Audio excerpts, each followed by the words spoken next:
District School Committee meeting for October 1st, 2024. Those attending tonight's meeting should be aware that the meeting is being audio and video recorded by APAC and ASRSD. Any audience members who wish to record any part of the meeting must inform the chairperson, who will announce the recording. This is to comply with the Mass Wiretap statute. The listing of matters are those reasonably anticipated by the chair which may be discussed at the meeting. Not all items listed may in fact be discussed, and other items not listed may also be brought up for discussion, to the extent permitted by law. Per Air Shirley Regional School Committee policy, public comment is not a discussion, debate, or dialogue between citizens and the school committee. It is a citizen's opportunity to express an opinion on issues of school committee business. Citizens will have 3 minutes to express their views. Any staff members addressing the committee are reminded of their obligations under state and federal student record laws with respect to maintaining the confidentiality of student record information and refraining from disclosing any personal identifying information regarding students. With all that said, let's do the Pledge of Allegiance. I pledge allegiance to the flag of the United States of America and to the republic for which it stands, one nation, under God, indivisible, with liberty and justice for all. Wonderful. And Michelle, could you lead us in a roll call? Mr. Bresnahan. I'm here. Mrs. Kennard. Here. Mr. Quincy. Here. Mrs. Hayshoots. Here. Mr. Rupert. Here. Ms. Spann. Here. All right. Public comment.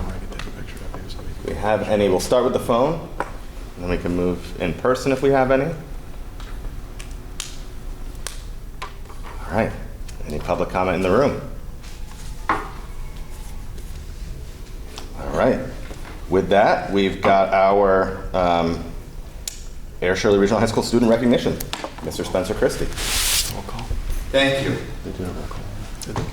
So I'm thrilled to have with us tonight Hayden Fowler. I'd like to just mention what the award summary is. So this is the Massachusetts Association of School Superintendents Award for Academic Excellence. And it's awarded to high school students who've distinguished themselves in the pursuit of excellence during their high school career. This year, we are thrilled to be able to award this to Hayden Fallon. Hayden's a current senior at Air Shirley Regional High School. He's not only a standout student in the classroom, where he currently ranks #1 in his class, but also on the soccer field, in the swimming pool, and out on the track. Hayden also mentors some of our younger students as a peer mentor. Last year, he won the St. Michael's Book Award, which recognizes a student's academic success and exemplary community service. Hayden recently referred to himself as a large golden retriever in an English essay, which from an outside perspective may seem accurate. Hayden is always smiling, thank you Hayden, right on cue, and maybe the friendliest student we've had in my 7 years at Air Shirley. And as a triplet in his family, this may be his standout trait. Hayden is loyal and dependable. However, one cannot define Hayden by his friendliness alone. In the classroom, Hayden is driven and inquisitive. He strives not just for the best grades he can achieve, but more for the knowledge he can gain. His passion for the acquisition of knowledge is unchallenged, and he is sure to make Panther Nation proud when he leaves us at the end of the year. Congratulations. Thank you.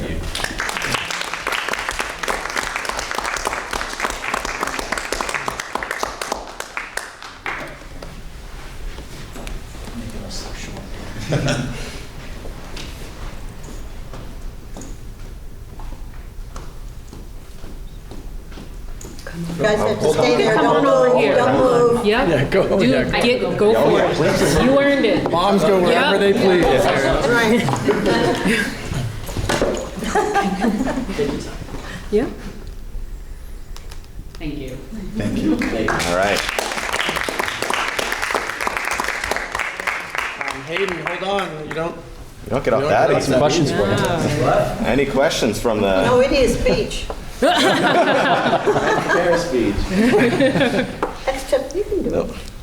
Without putting you on the spot, let's maybe if there's questions or comments from members of the I committee. actually just wanted to say, I've known you for some time. You've played sports with my kids and the younger kids, and I see you around town, and it was mentioned how friendly and outgoing you are with the kids. You are with adults too. You're one of the kids that always says hi and has a great wave for me and all the adults. But I've really seen you mentor truly the kids, and thank you. You set a great example. It's just a pleasure to have you in the school. Thank you. Any other comments? All right.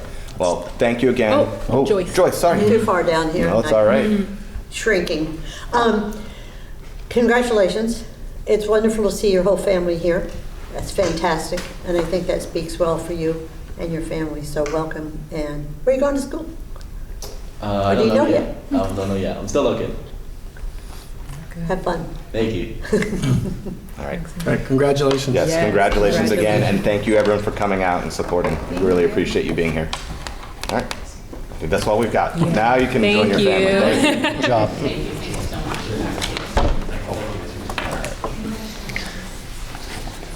All right.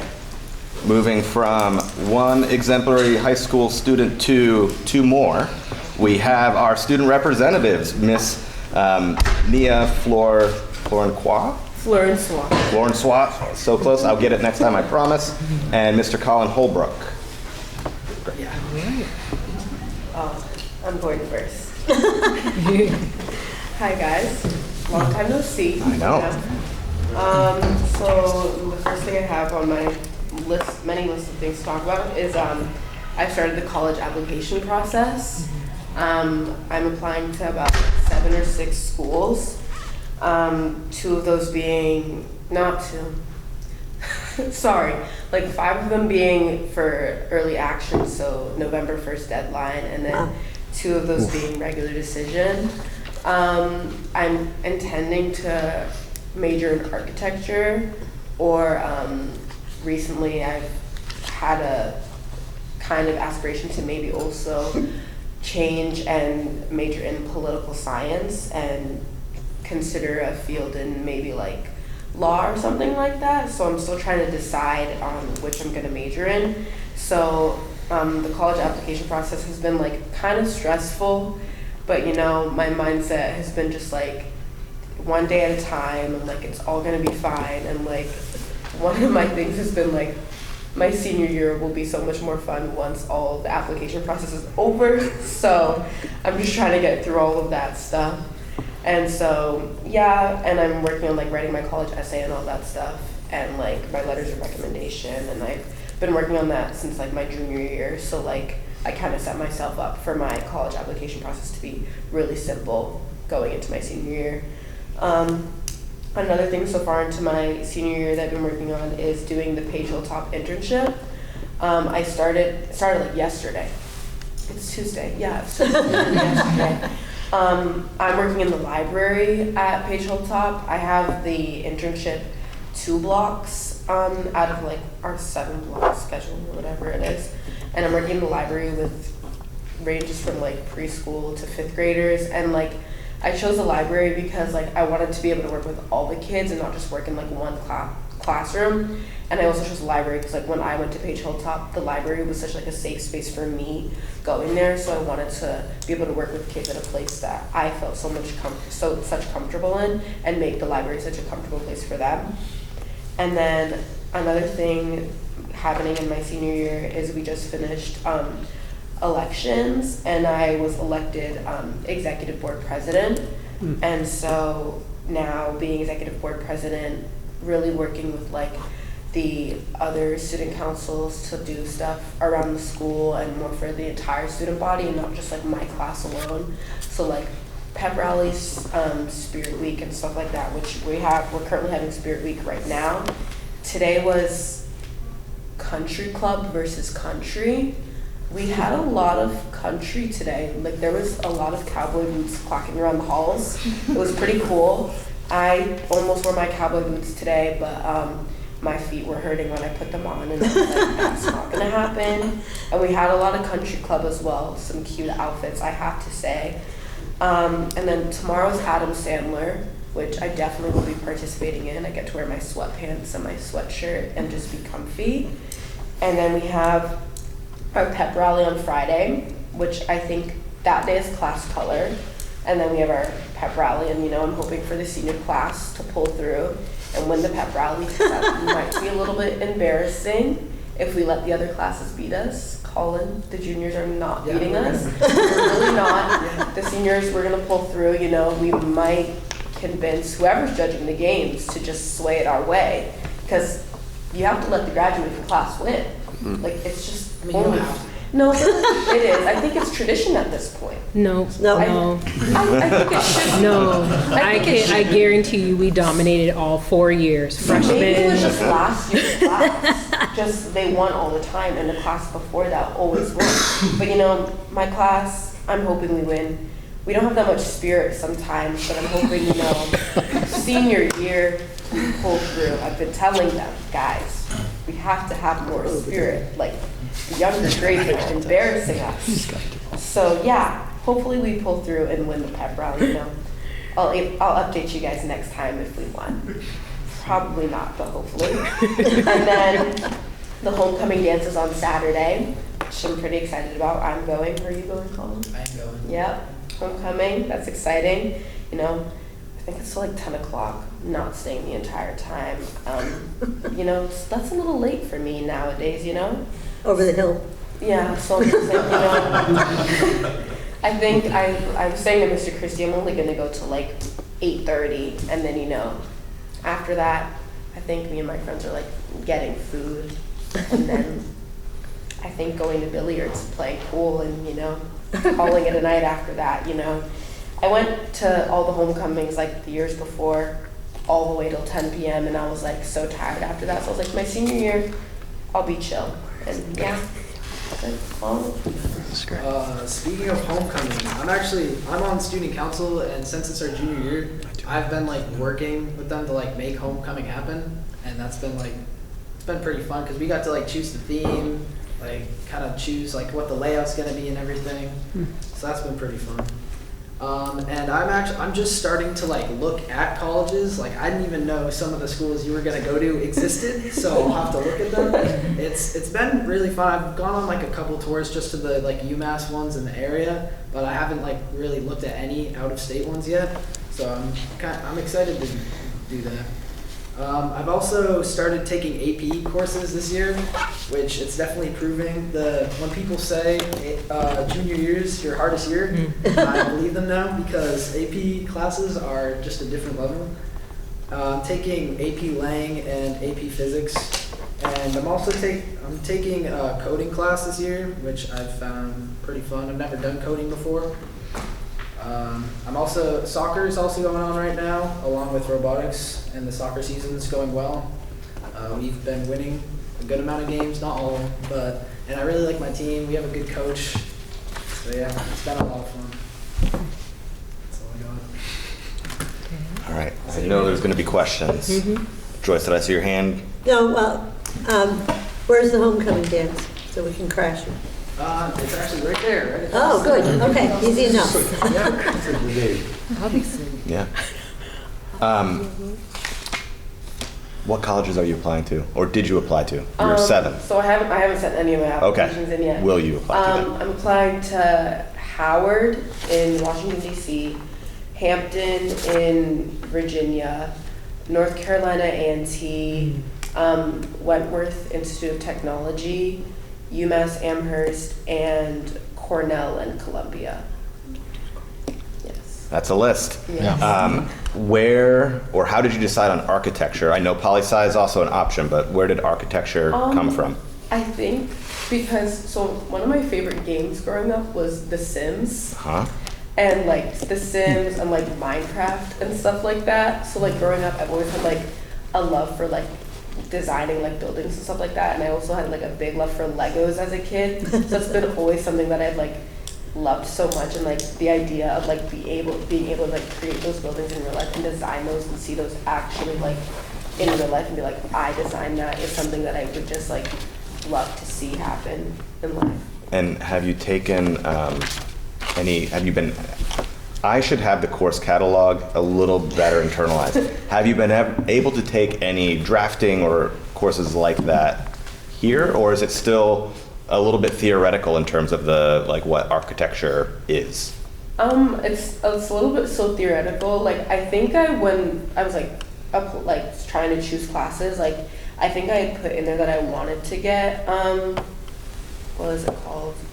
Computer aided design, because I think we have CAD. Yeah. But I wasn't able to get it in my like courses this year, and that was something I did want to do. And then I also had put in there for what's that one class? There was an engineering class where you like get to make like you do that like project with like the bridge and stuff like that and all the wood and stuff like that. And I tried to get that, but it didn't fit into my schedule, but it's okay. But like it's still something like architecture is also still something like theoretical like to me. Yeah. Okay. Yeah. No, that's great. And I will say, as someone who has a like poli-sci like as a double major, it's easy to add that as a double major. You can fill those classes in pretty quickly. So keep that. You don't have to choose one or the other. Certainly not right away. Okay. Other question. I feel like I could talk to you I'll on for just like an hour. But comment. I mean, it was an awesome recap. I mean, we'd love to hear kind of, you're part of, I think, why you're here is to give us a window of what the student life is like. And I mean, that was great from both. Sounds like just tons of activity this week. I love it. It sounds like it's fun. It's bringing out school spirit and competitiveness. And so it's fantastic. And thanks to the administration to make sure that they're supporting all of this, because I love to see just school is hard right now. And especially I have a daughter who's a junior and she's studying really hard. So I love to hear that there's a lot of fun getting mixed in. So sounds like a great week, and definitely if you can, give us the update when you're here next time. Who wins? Seniors on top. Seniors gonna win it. No, yeah, we're gonna win. We got it. Colin, I have two questions. One, I think last time we heard from you, you were going to work the soccer camps this summer. How did that go? That was good. It was a lot of fun playing with the little kids because some of them just really like they don't really know how to play soccer. They've never touched a soccer ball before they met you, right? Like they kind of run around and you're just like, good job. So yeah, I like working with kids sometimes. You know, Yeah. they're fun. it's great. And in terms of your college application process, so you're like, I didn't even know these schools existed. Yeah. Where does a junior in high school in the year 2024 start in terms of like exploring colleges, right? Like when I was a kid, you went like, there was one website you could go to. Like we had the internet, but like you had one site you could go to. But like, what do you do now? I like look stuff up on Google. Okay. To pretty much see, and then like I'll just like look up like lists of colleges, and I'll like look, and I'll click the link. It'll show you like their campus. I'll be like, And so what are some of the things you said? Like you go to Google, are you like best party schools New England? Like what are you typing in? No, I'm like into engineering, so Okay. I've been like searching up like in New England and Massachusetts because I kind of want to stay in state. I don't know if I want to go very far, so I've been looking up like engineering ones, and Great. I toured UMass Lowell. UMass Lowell. That's it so far. Yeah. So. Amazing. All right. Well, Jim. Yeah. You signed up for a lot of early action ones. Do you have a score sheet when you get your notifications from the universities that you could decide exactly what's going to happen? But a lot of those schools will have political science programs, and some of them may or may not have strong architectural programs. Cost is certainly a big part of it. What they're going to give you at any of the schools, but what do you think will be the strongest thing that will make a school get in your good graces and be able to win your heart and give them a crack? Well, so I already have my heart set on one school. You do? Yeah, Howard is like my school. Like I'm set on that school so much. So like, obviously I'm giving my other schools like a chance. I'm not like I'm already into Howard, but like I'm obviously giving those other schools a chance. But like I think it's definitely like obviously like one's like financial aid and stuff like that, and like also like looking at obviously like the program, like what it has and offering, but also like the other stuff that the school offers, like clubs and stuff like that. And also like one thing that's really important to me is like dorming and stuff like that, and what your like dorms are like, because I don't want, this is so bad, I don't want like an ugly dorm.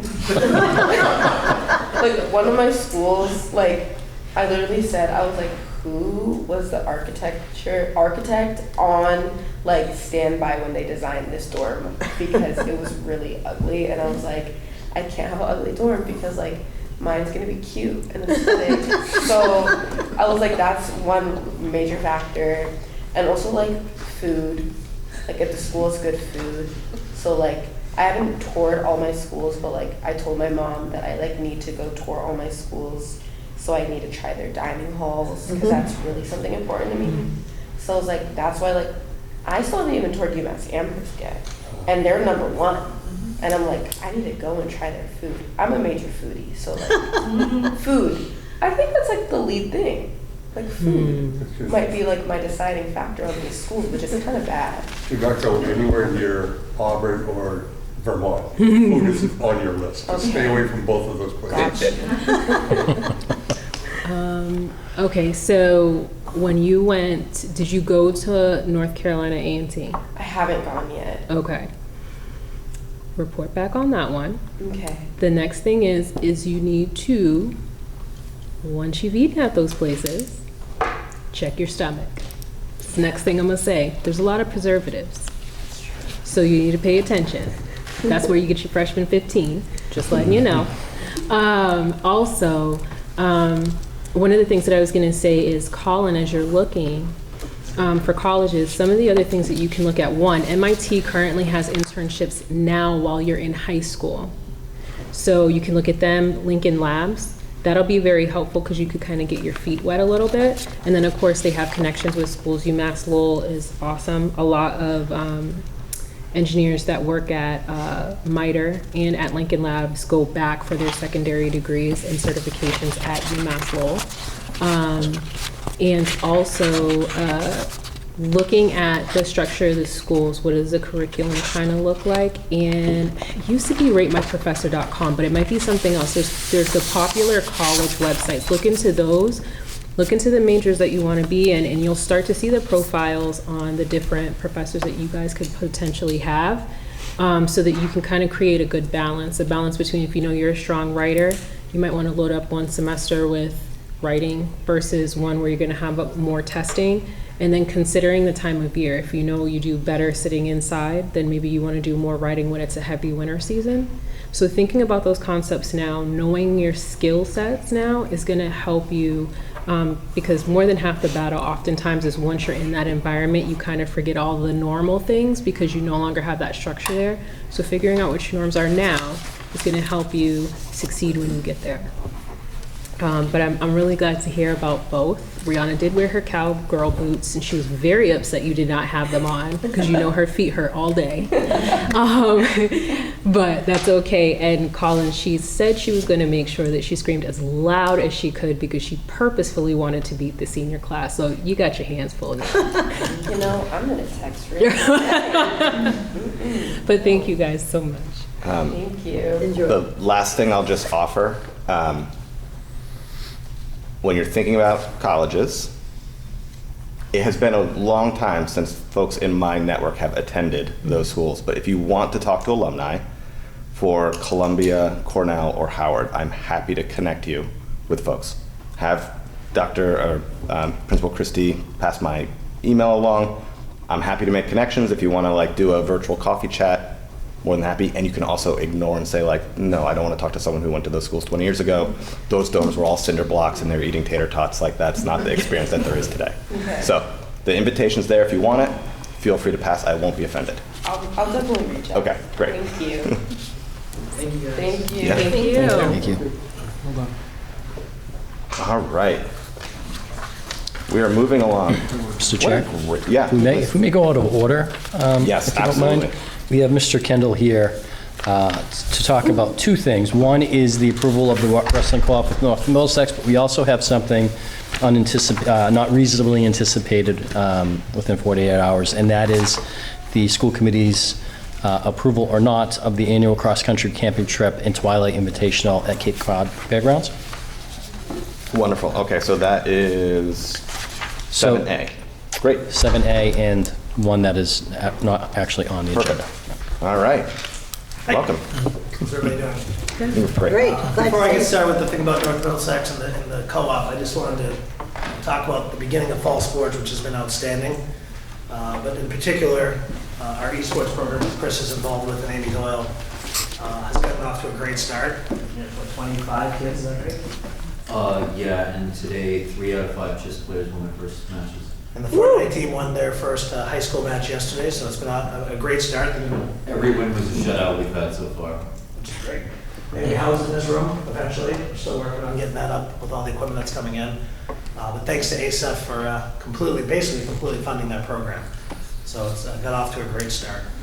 And the volleyball match has gone well up there. It's 1-1. I saw many of you up there checking it out before. So today what we're here to do is we had a bunch of kids come to us, come to me specifically, and ask about the possibility of joining up with another school for wrestling. It's going to be somewhere between 4 and 6 kids, none of whom already participate in winter sport. North Middlesex is in a position where they are in need of additional kids. Wrestling is a sport where you pretty much need about 20 to 30 kids to really have any type of success because so many of them are in the same weight classes. So I approached Ryan tomorrow, the athletic director and assistant principal at North Middlesex, and they are going to present to the league a proposal to allow us to join them. Obviously, we would like your approval for that as well before we proceed much further with it. The other one, I just found out today, and it may not become official for another month, but I wanted to give you guys a heads up that Groton Dunstable has invited us to join their gymnastics program, which would affect probably 1 or 2 kids at most here. And again, kids that don't already participate in winter sports would not impact anybody else. That might be a few weeks away, but that's probably coming down the pike as well. Questions? Yeah, anything that gives kids an opportunity, because especially now where kids early on get into a track for a sport, you used to have 3 sport athletes and all that sort of thing, and you could sort of predict what's going to happen, but now a lot of kids get tracked into one sport and they like to stay with that all the way through, and the job you've done, the opportunity that we've had to join other districts allows them to stay with their friends in school and pursue their athletic endeavors as well. So anytime you have the opportunity to do this, I'm definitely in favor of it. I'm assuming there's transport, what were we going to say? Oh, no, I was just, we do need a vote for that, but Okay. but I don't want to interrupt the questions. So my one question was going to be, and I was looking towards Bill, but I'm assuming we need bus transportation So they or. would, with most co-ops, Yeah. we do with ice hockey and swimming, students are responsible for their own transportation. So Okay. parents or students, and many of them are seniors, Yeah. would either carpool. When we did Okay. the cross with Groton Dunstable, we had a nice parent carpool. In the days the minibus was available, I would drive them over. Yeah. Okay. So that would probably continue with this as well. Okay. The nice Great. thing is North Middlesex is about 12 minutes away, so it's Right. not a bad ride. Okay. Great. So if I did have to use the minibus, it wouldn't be a possibility, certainly. And it's available a little bit more in the winter than in the fall or the spring. Joyce. I would make a motion to approve the wrestling co-op with North Middlesex Regional High School as presented by Mr. Kindle tonight.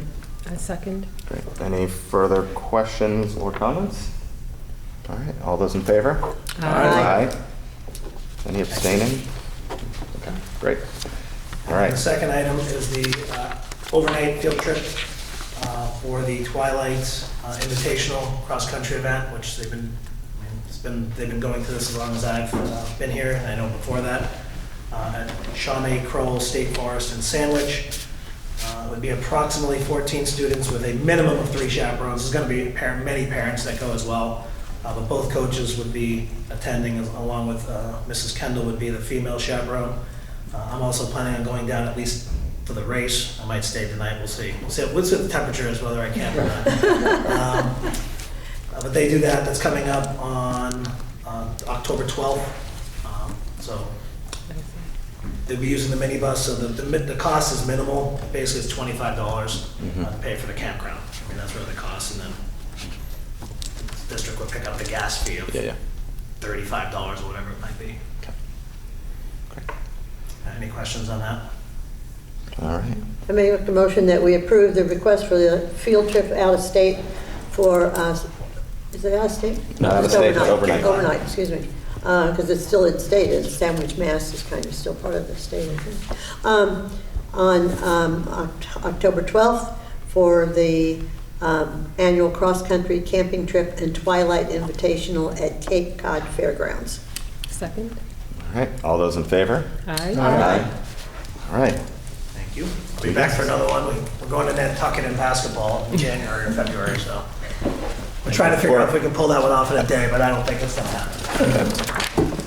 Mr. Kendall? Yes. Or, I'm sorry, Mr. Chairman? There wasn't Maybe one he for would this like, week. maybe he could comment on the donation for the boys' basketball team from the basketball Oh, yeah. academy. Yes. We're going to have that coming up to approve, but it'd be nice to hear Mr. Yeah, so Rick Kendall Kilpatrick, who talk is our about boys it. basketball coach, runs the Elevation basketball camp. He does it at multiple schools throughout the area.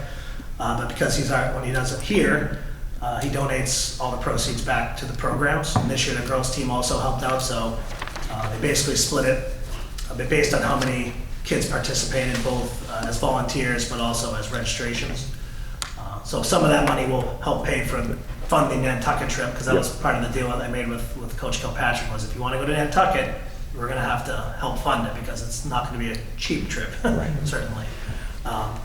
So that's where they run the camp up here every summer. Rick's been running it every year. This year the girls helped for the first time. And, it's a nice thing that he does. He puts a lot of time into that camp, and it's helped by warm-ups and things that we don't need, but the kids always like to have. So it's been nice, so the kids haven't had to put any money out of their pocket for shooting jerseys or sweatshirts or warm-ups or anything like that since he's been here. So it's been a nice addition to our program. It's Great. always appreciated. And it's it's also great for the participants. As someone who has a third grader who was in it, it was great. One more thing is the fall sports have been doing outstanding. Right now 4 of our 5 teams are ranked in the top 16 in the state. Only football's just outside of 21. So our volleyball team's on the verge of qualifying for the state tournament for the first time in 5 years. And boys and girls soccer are both pretty high up in the ratings and doing a great job in our numbers. And boys and girls soccer, cross country, and volleyball are all up. We end up not even using the call-up with Littleton that you guys approved because we didn't need it. So we had 24 girls try out for volleyball, and probably could add more if we wanted to bring our middle schoolers in. But it's been a great fall so far, and the weather's cooperated. Now we just get the mosquitoes to cooperate. Kind of early frost would be. Yeah, I was gonna say one real cold night and you'll be good. Yeah, that's all we need. Thank you very much. All right. Thank you. Thank you. Thanks for stopping in. Appreciate it. All right. What we're going to do is we're going to move back to item 6 on the agenda, the consent agenda. We have minutes for release, as well as approving the donation from Elevation Basketball Academy, and 4 warrants. And I would entertain a motion to approve those. I make a motion that we approve tonight's consent agenda as listed in the agenda. I'll second. All right, all those in favor of approving the consent agenda as listed? Aye. Aye. All right. Wonderful. All right. Moving down towards new business, we have completed 7A, so moving towards the MCAS accountability presentation. Sure. Let me just get it up here. Wonderful.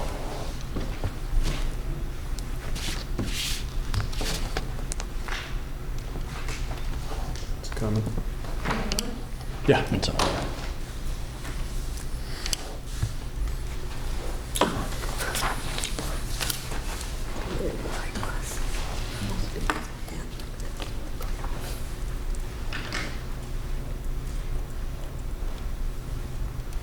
Good enough.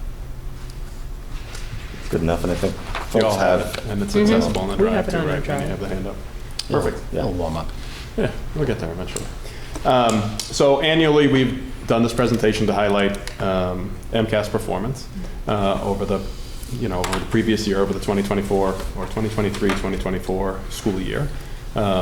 So over time, we have taken this presentation and kind of condensed it a little bit to make it a little bit easier for folks here and the viewing audience that may be tuning in to hear. There's obviously more information that's behind all of this, but we try to provide a 10,000-foot view because you're going to be listening to the principals over the next 2 series of meetings talk about their school improvement plans, which are derived in some part based on the information that's provided in this state assessment. So just to refresh people, and we've started with a slide like this in the past, is kind of the what was new in 2024. And realistically, there was nothing new. It was essentially the same assessment as was administered in 2023. It was the next generation test, which means that it's all computer-based testing for all of our kids, grades 3 through 10. There are accountability reports that are a little bit more detailed this year than they had been in years past, because last year was missing the lowest performing students as part of that accountability process for the students in the high school, but that has since been remedied, and this was largely as a result of COVID. The calculation formula for accountability is determined by weighting the performance from the previous years. So the ratings that we received this year are determined based on 40% of the weighting is from 2023's performance and 60% of the rating is from 2024's performance. And that information contains all of the information in the accountability reports, including performance towards indicator targets, which I'll get into a little bit more, and progress ratings on those. One thing that is different is the notion of an educational proficiency plan. If you recall, during COVID, there was an order from the State Board of Education to raise the minimum score for students, which didn't make a lot of sense at the time, to raise the minimum score that students would have to earn on the 10th grade MCAS in order to be considered to have met the competency determination for graduation. So this is the first year that that has gone into place, and the scores have gone from the minimum score that students had to earn previously was a 455 scaled score in ELA, now it's 470. For math, it was a 469, now it's 470. So that's consistent. So students who earn a 470 up to a 486, those students would qualify for an educational proficiency plan, which basically means that the school has to monitor their progress and make sure that they meet the standards of 10th grade during their span of time that they're here in high school for the next 2 years. These are 10th grade students who participate in the test, and so on. For students who are in a 486 or higher, which is still technically in a needs improvement category, those students would be considered to have met the competency determination. So that is something that is different from previous years.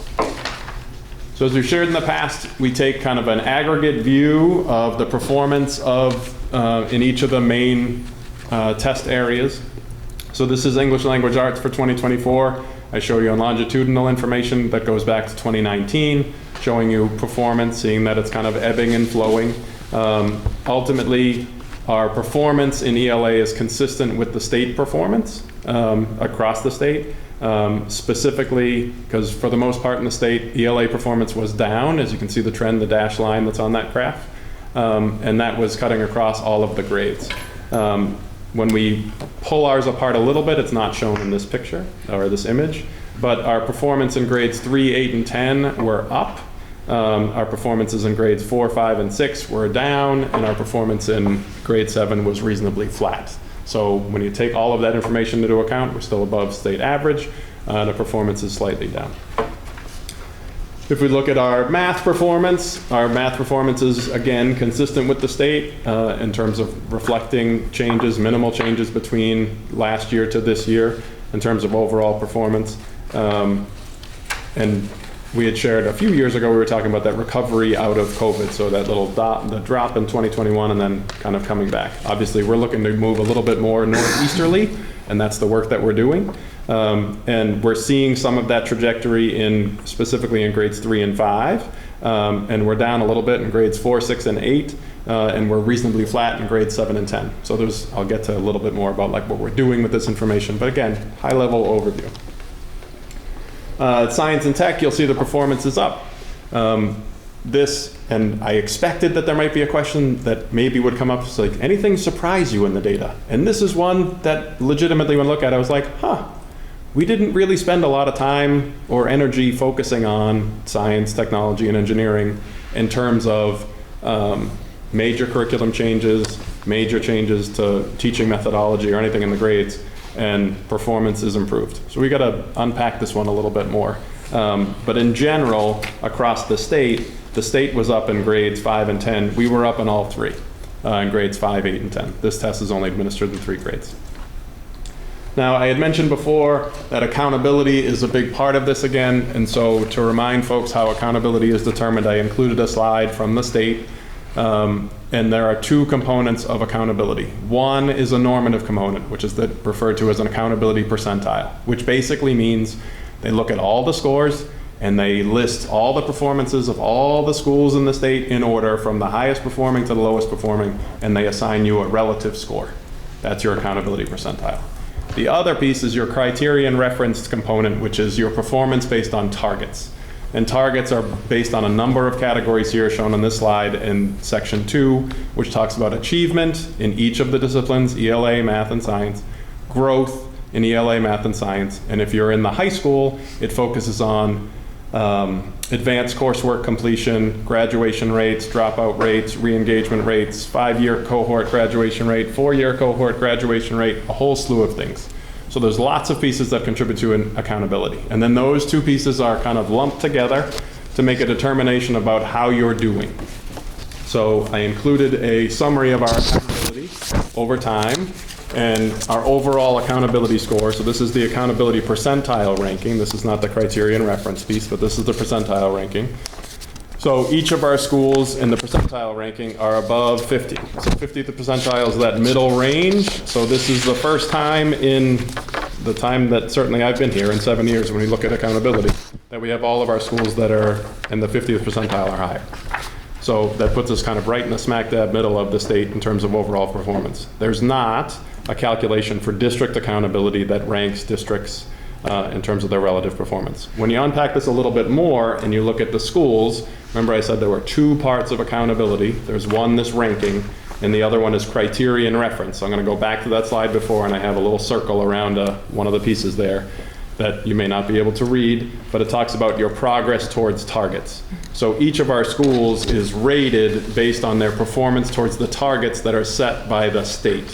The state sets these targets each year after students perform, and the expectation is that schools are going to make a trajectory move towards meeting their targets. So across all of our schools either fell into the moderate progress towards targets or substantial progress towards targets, which puts us again right in the middle of the pack with everyone else. So what we noticed overall, I had mentioned before, are above the first time we've been above, all 50 schools have been above 50th percentile. The student growth percentile was typical growth. It was categorized as typical growth in the lower end, but it's typical growth, which is what we're looking for. We're still noticing that we have some proficiency gaps, some growth gaps that still exist in some of our groups. High needs population, our students with disabilities, our low income, and our multilingual learners. And achievement levels, by and large, you saw the graphical representations, by and large achievement levels are flat when you look at the aggregate. When you look at individual grades, it changes. When you look at individual groups, it changes. And that's why I have some relative strengths and relative weaknesses. So some of the strengths, ELA achievement and growth at the high school was a strength, and we'll go into this a little bit more. There's math improvement across all of the grades. I know that when you look in the aggregate, it looks like we didn't have a lot of change, but there was a lot of work that we've been doing in math, and we're making some progress there. We had significant improvement in science, technology, and engineering. Chronic absenteeism was a focus across the district. In other words, to try to focus on making sure that students are coming to school, and that made an impact on our student performance. So almost all of our schools met their targets on chronic absenteeism, and so that was a big thing that we were looking for. We had typical growth, which I mentioned, a lowest performing students, which is the category that the state uses because they measure accountability based on all of your students, and then your lowest performing students, and those are lumped together. So our kids that are considered our lowest performing, that's our bottom 25% of students, we had pretty significant gains in that group across the board. Dropout and graduation rates were significantly improved, and advanced coursework completion, because we've added a lot of Project Lead the Way courses as part of our partnership, that has increased the participation of students in advanced coursework. And that process began in the high school and has now been spreading slowly into our younger grades. So we have Project Lead the Way courses that are now happening in K through 5, 6 through 8, and now 9 to 12. So it's kind of cool. Relative weaknesses are ELA achievement. These are kind of global pieces. ELA achievement from grades 3 through 8. We had mentioned last year, we talked about the implementation of new literacy programs in both our K to 5 and our 6 to 8. Our K to 5, our focus was on the science of reading, The impact of that is going to be felt over time, for sure. So we're taking the long view. Similarly, the work that we're doing for math, we're expecting the long view changes as well to kind of build up our stamina for our kiddos, and that's where the focus has been. Our multilingual learners, their proficiency, we're looking to kind of improve their proficiency levels. We've had an increase in our multilingual population over the past couple of years, and so that has placed some challenges upon the strain upon the system, and we've been working on that and making some significant gains in that, so we expect some improvement there. Writing has been, so when we look at like specific areas of focus in terms of from a curriculum or instruction standpoint, we look at things that are the biggest bang for their buck. So when we look at the results from MCAS, we see that writing is an area where we can improve, and that has been a focus. Math fluency tends to be one that comes up, and we actually have a fluency plan in place to address a number of these issues that are here. So in terms of some of our next steps, which I've highlighted, and I give you a laundry list here, but I'll just mention a couple.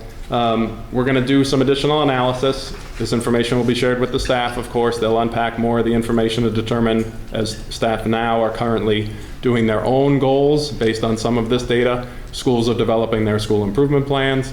Administrators are developing their goals, and a lot of the professional development work that we coordinate is done over the summer with advance notice of this information. So that plays in part with all of this. We're obviously going to continue our focus with our district goals.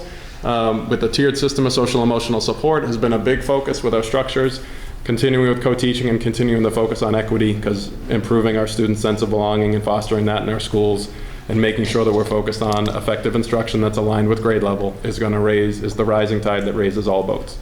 Goal areas in the school improvement plan I already mentioned. Professional learning, we already are partnered with 2 different groups, the Hill for Literacy, which we've been working with our curriculum implementation process, so they're meeting with teachers at all grades, K to 8, in terms of literacy instruction and implementation of the new reading program. In addition, we've been working with Allison Mello for math professional development and coaching, and we're expanding that into the high school as well. Professional learning I had shared there at the bottom as well in terms of coaching, but the biggest piece on this is making sure that teachers are working together and focusing on some of this data and improving the performances that we have of our student body. I wanted to highlight just a piece from the chronically absent. This is from the state data. I didn't pull out our own data, at least not yet for this presentation. Is the state data shows kind of this correlation between chronically absent performance versus those who are not chronically absent. And if you notice, if you're comparing the left side of this performance, the chronically absent, in 2024 average scaled score, the difference for those that are chronically absent, they're performing 14 points or 18 points less in ELA, 16 and 19 points less in mathematics. And if you look at percentage of students who are categorized as meeting or exceeding expectations, that number drops by even more, 20 to 25%, pretty significant. So the simple response to that is that as a school district, we obviously want to make sure that our kids are coming to school. For parents who are watching this out there, please encourage your kiddos to go to school and make sure that they're coming to school every day, because it makes a difference for us, for sure. And one just piece that we wanted to throw in there, Air Shirley Regional High School was named, based on their performance this year, was named a school of recognition. So they were one of 57 schools in the state who received this recognition, only 20 of whom were high schools. And that's out of 1,827 schools statewide. So the list of students or schools that are identified as a school of recognition is pretty short and pretty exclusive. What this basically is, the DESE recognizes schools that have met or exceeded their targets. So as you recall from the accountability piece, and Mr. Christie will refer to this a little bit in the school improvement plan, is that the performance on each of those categories, the high school met or exceeded all of their growth targets in every category. So, which is pretty significant for looking at this in terms of performance. A lot of hard work led to that, and a lot of processes and systems had to be put in place to make that happen, and DESE recognized it as well. So, that being said, I'll take any questions. I can talk about this for days, so I'll let others jump in first. Nope, you can go first. All right. So the first is more of a comment, and it's partially because I see Dr. Padicky here. We talked about chronic absenteeism, and I promise this will be a I'll get to the point very quickly. And, you know, I was at the open house at Laura White. We heard the spiel on chronic absenteeism to parents. We want our kids in school. I agree.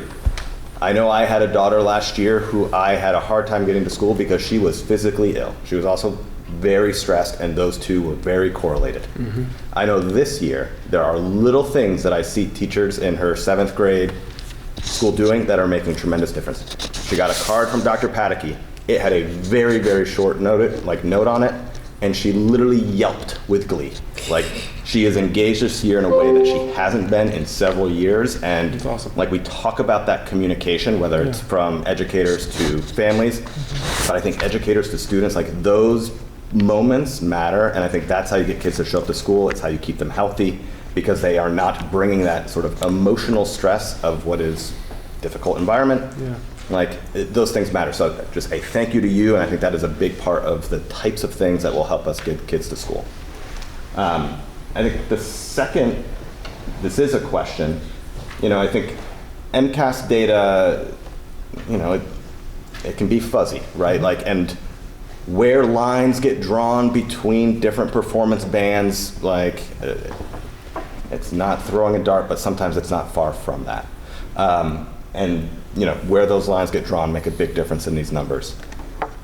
I guess one of the questions I have is, when you look at the trends from the MCAS data, how well do they match what you know, it's like, we have curriculum, they come with curriculum embedded assessments, we have other benchmarks, like, we have other data information, and so are the things that MCAS is telling us matching what we expect in terms of priorities? And so that's my first question. I may have follow-ups depending on if you're like, yeah, this is what we would expect in terms of fluency in math and writing and literacy. But So, to some extent, yes. A lot of our assessments that we administer in terms of like on a benchmark basis are aligned. They're diagnostic assessments by and large, so they're not completely aligned to the standards, which is part of the reason why we want to make sure that our assessments that we use from teachers, so teacher-created assessments, we want to make sure that they are more aligned with the standards so that we can get a better predictor of how students are going to perform, give them more opportunities. So none of this from an ELA or math standpoint was a surprise. And so when we look at the information, we're collecting this information all along and looking at student progress and performance, and then we're making adjustments to our professional learning structure, what coaching we provide, what instructional support we provide to kiddos, what interventions we provide to kids, and then we continue to try to help support their growth against the standard. Okay, great, And that was what, I'm glad that's what you're saying, that like, again, that it's not, because I would worry if we are like seeing MCAS data and like knee jerk or switching. Because you know, again, we've put a lot of really good things in place in terms of materials, in terms of, and so making sure we're not, again, there's a place for MCAS data, but it is like this moment in time versus the like. Agreed. There's a tendency for school systems and schools to like overreact to the results that come out from MCAS. And it's one assessment on one day. It happens to be important because a lot of things are driven. I'm not minimizing the importance of that. But I think the reality is that there are a lot of variables that go into that day. So we're looking at to see, okay, the kids in May, this is how they performed. You know, there's still a whole other month or two of instruction that happens after the assessments are administered. So there's still a lot more that can be learned and can be done. So when we take this information, sure, do we look at the overall and say, yeah, we wish that would be a little bit better? Sure we do, absolutely. But in terms of using this as an informational tool, we look at the information that comes out of the item analysis from a curriculum standpoint and alignment with standards. That's what we tend to focus on. We tend to focus less on overall performance. Like, we want to look at growth performance because that tells us how well we're instructing. And if kids are making the gains that we want them to make, and that's what we use as kind of a driver for us. Those are the two that we really pay attention to. Jim? Probably Bonnie Beth would be better suited to answer, but you give us a global perspective. We made a lot of changes in curriculum and practices and early literacy programs. How has that worked on startup? I know you do a lot of work to find, what program you think is going to work the best.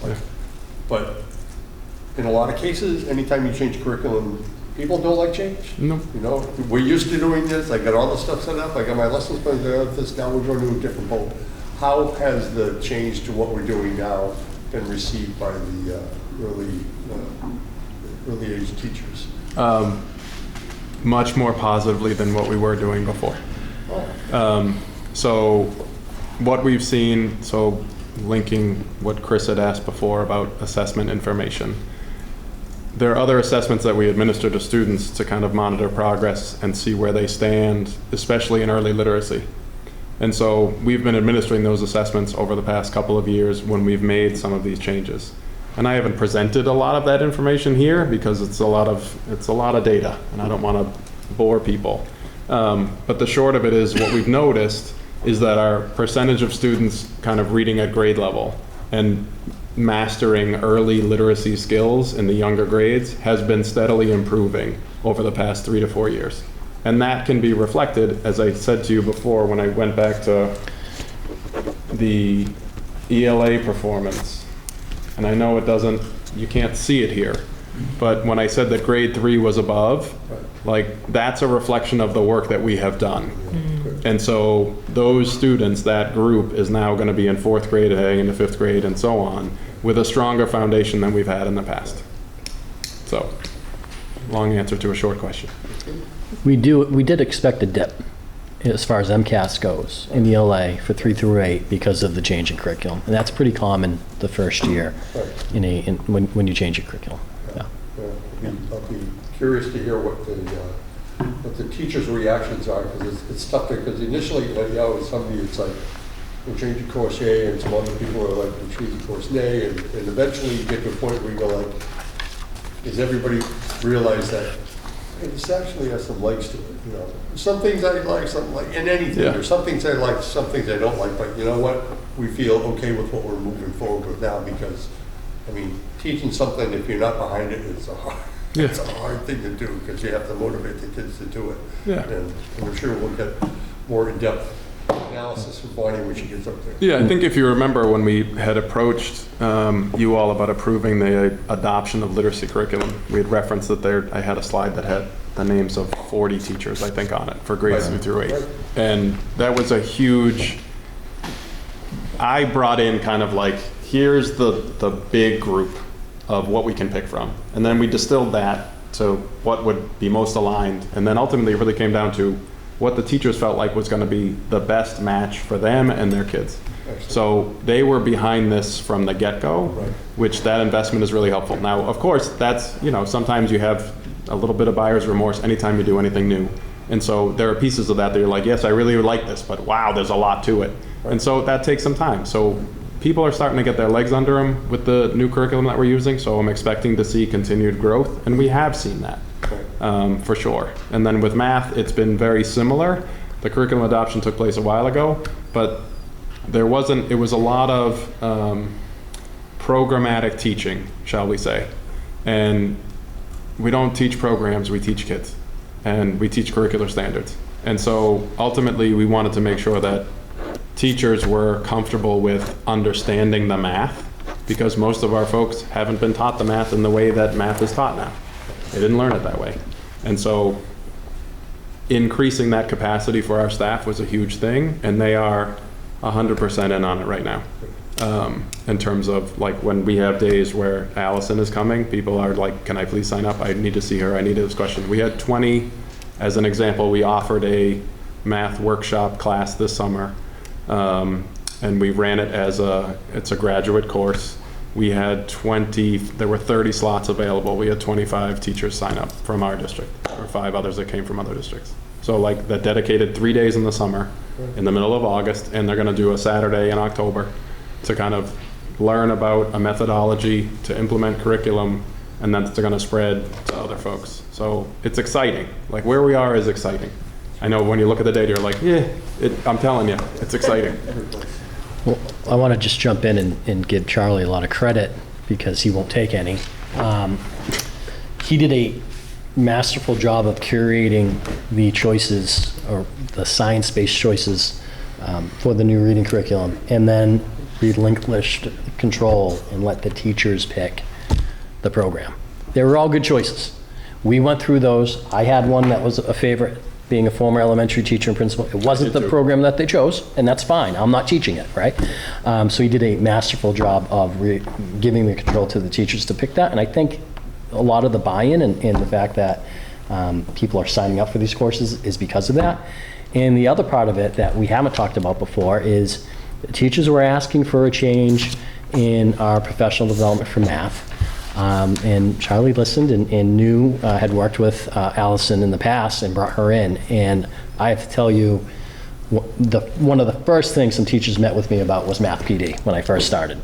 And I can't tell you the positive response that I'm getting when Math PD for the elementary and middle school comes up, and Allison Meller's name is often assigned to that. So that both of those things has Charlie's fingerprints all over it.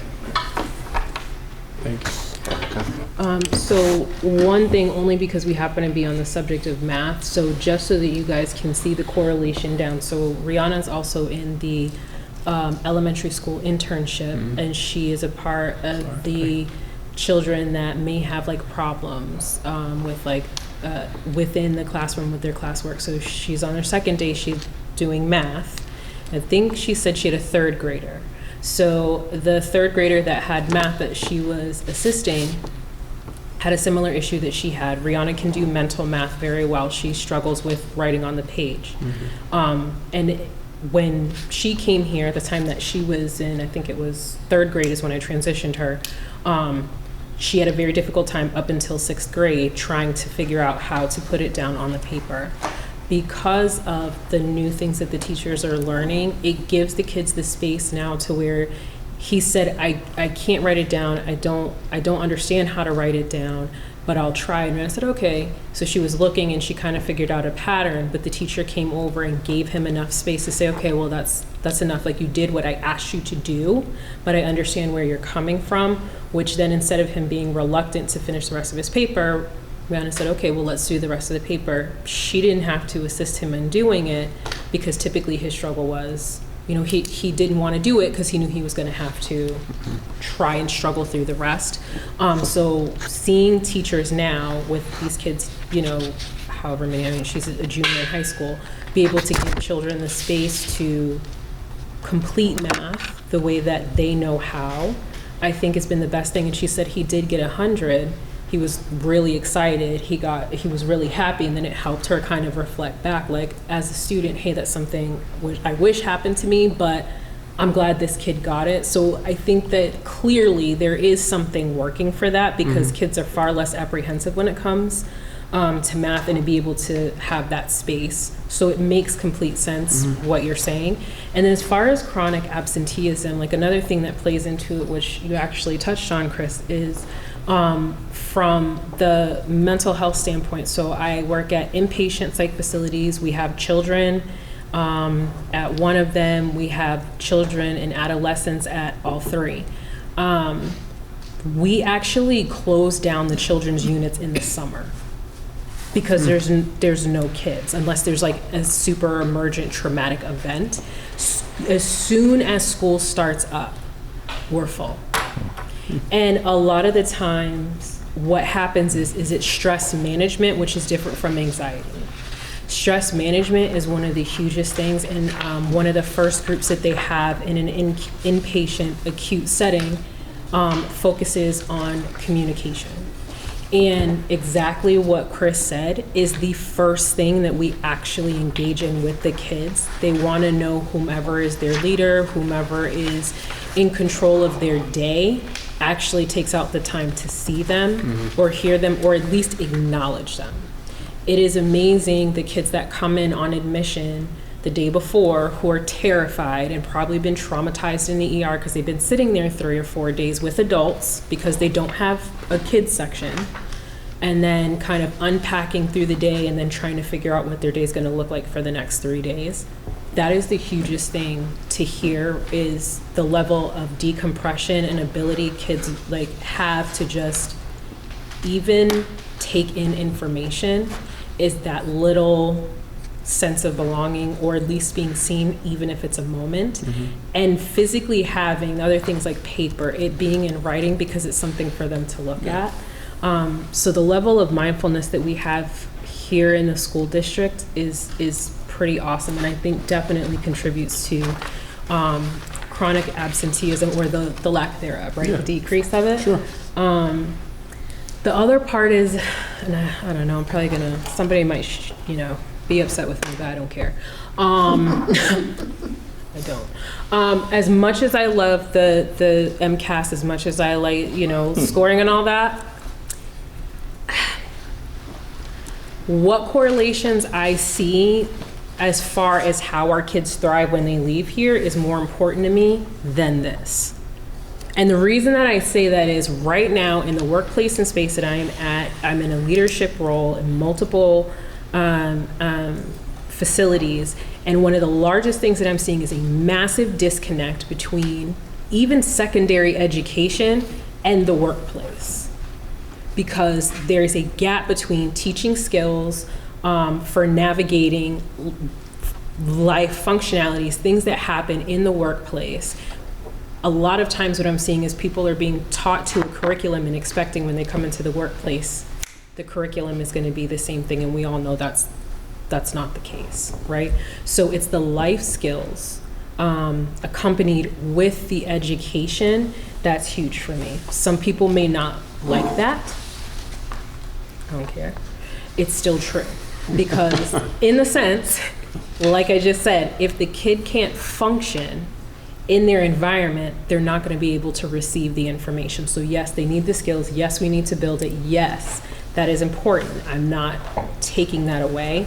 But what I like to see is when I see kids coming back and they're showing me how they're progressing and they're reacting to the world, because they're CEOs of Fortune 500 companies. Something suddenly happens and they're no longer that. How are they going to function in the rest of the world? How are we setting them up so that as life changes and happens, they're able to do what they can. So I love seeing this, and I think it's great. And I do see the way that you put it together correlates very well. But I have to say, one of the hugest things, like for example, a majority of the kids that come here, and it's not just the ones that we have here that are a particular type, right, or fit into a particular group, are giving back to the kids behind them. Whether they're very silent students that don't really talk that much or talkative ones, we have a huge system of students that are turning around and making sure that the younger generations are doing better. So quite frankly, if we have that level of caregiving now, we're going to reap the benefits of that when they're older. So that's all I'll say about that, even though it may be an unpopular opinion. Thank you.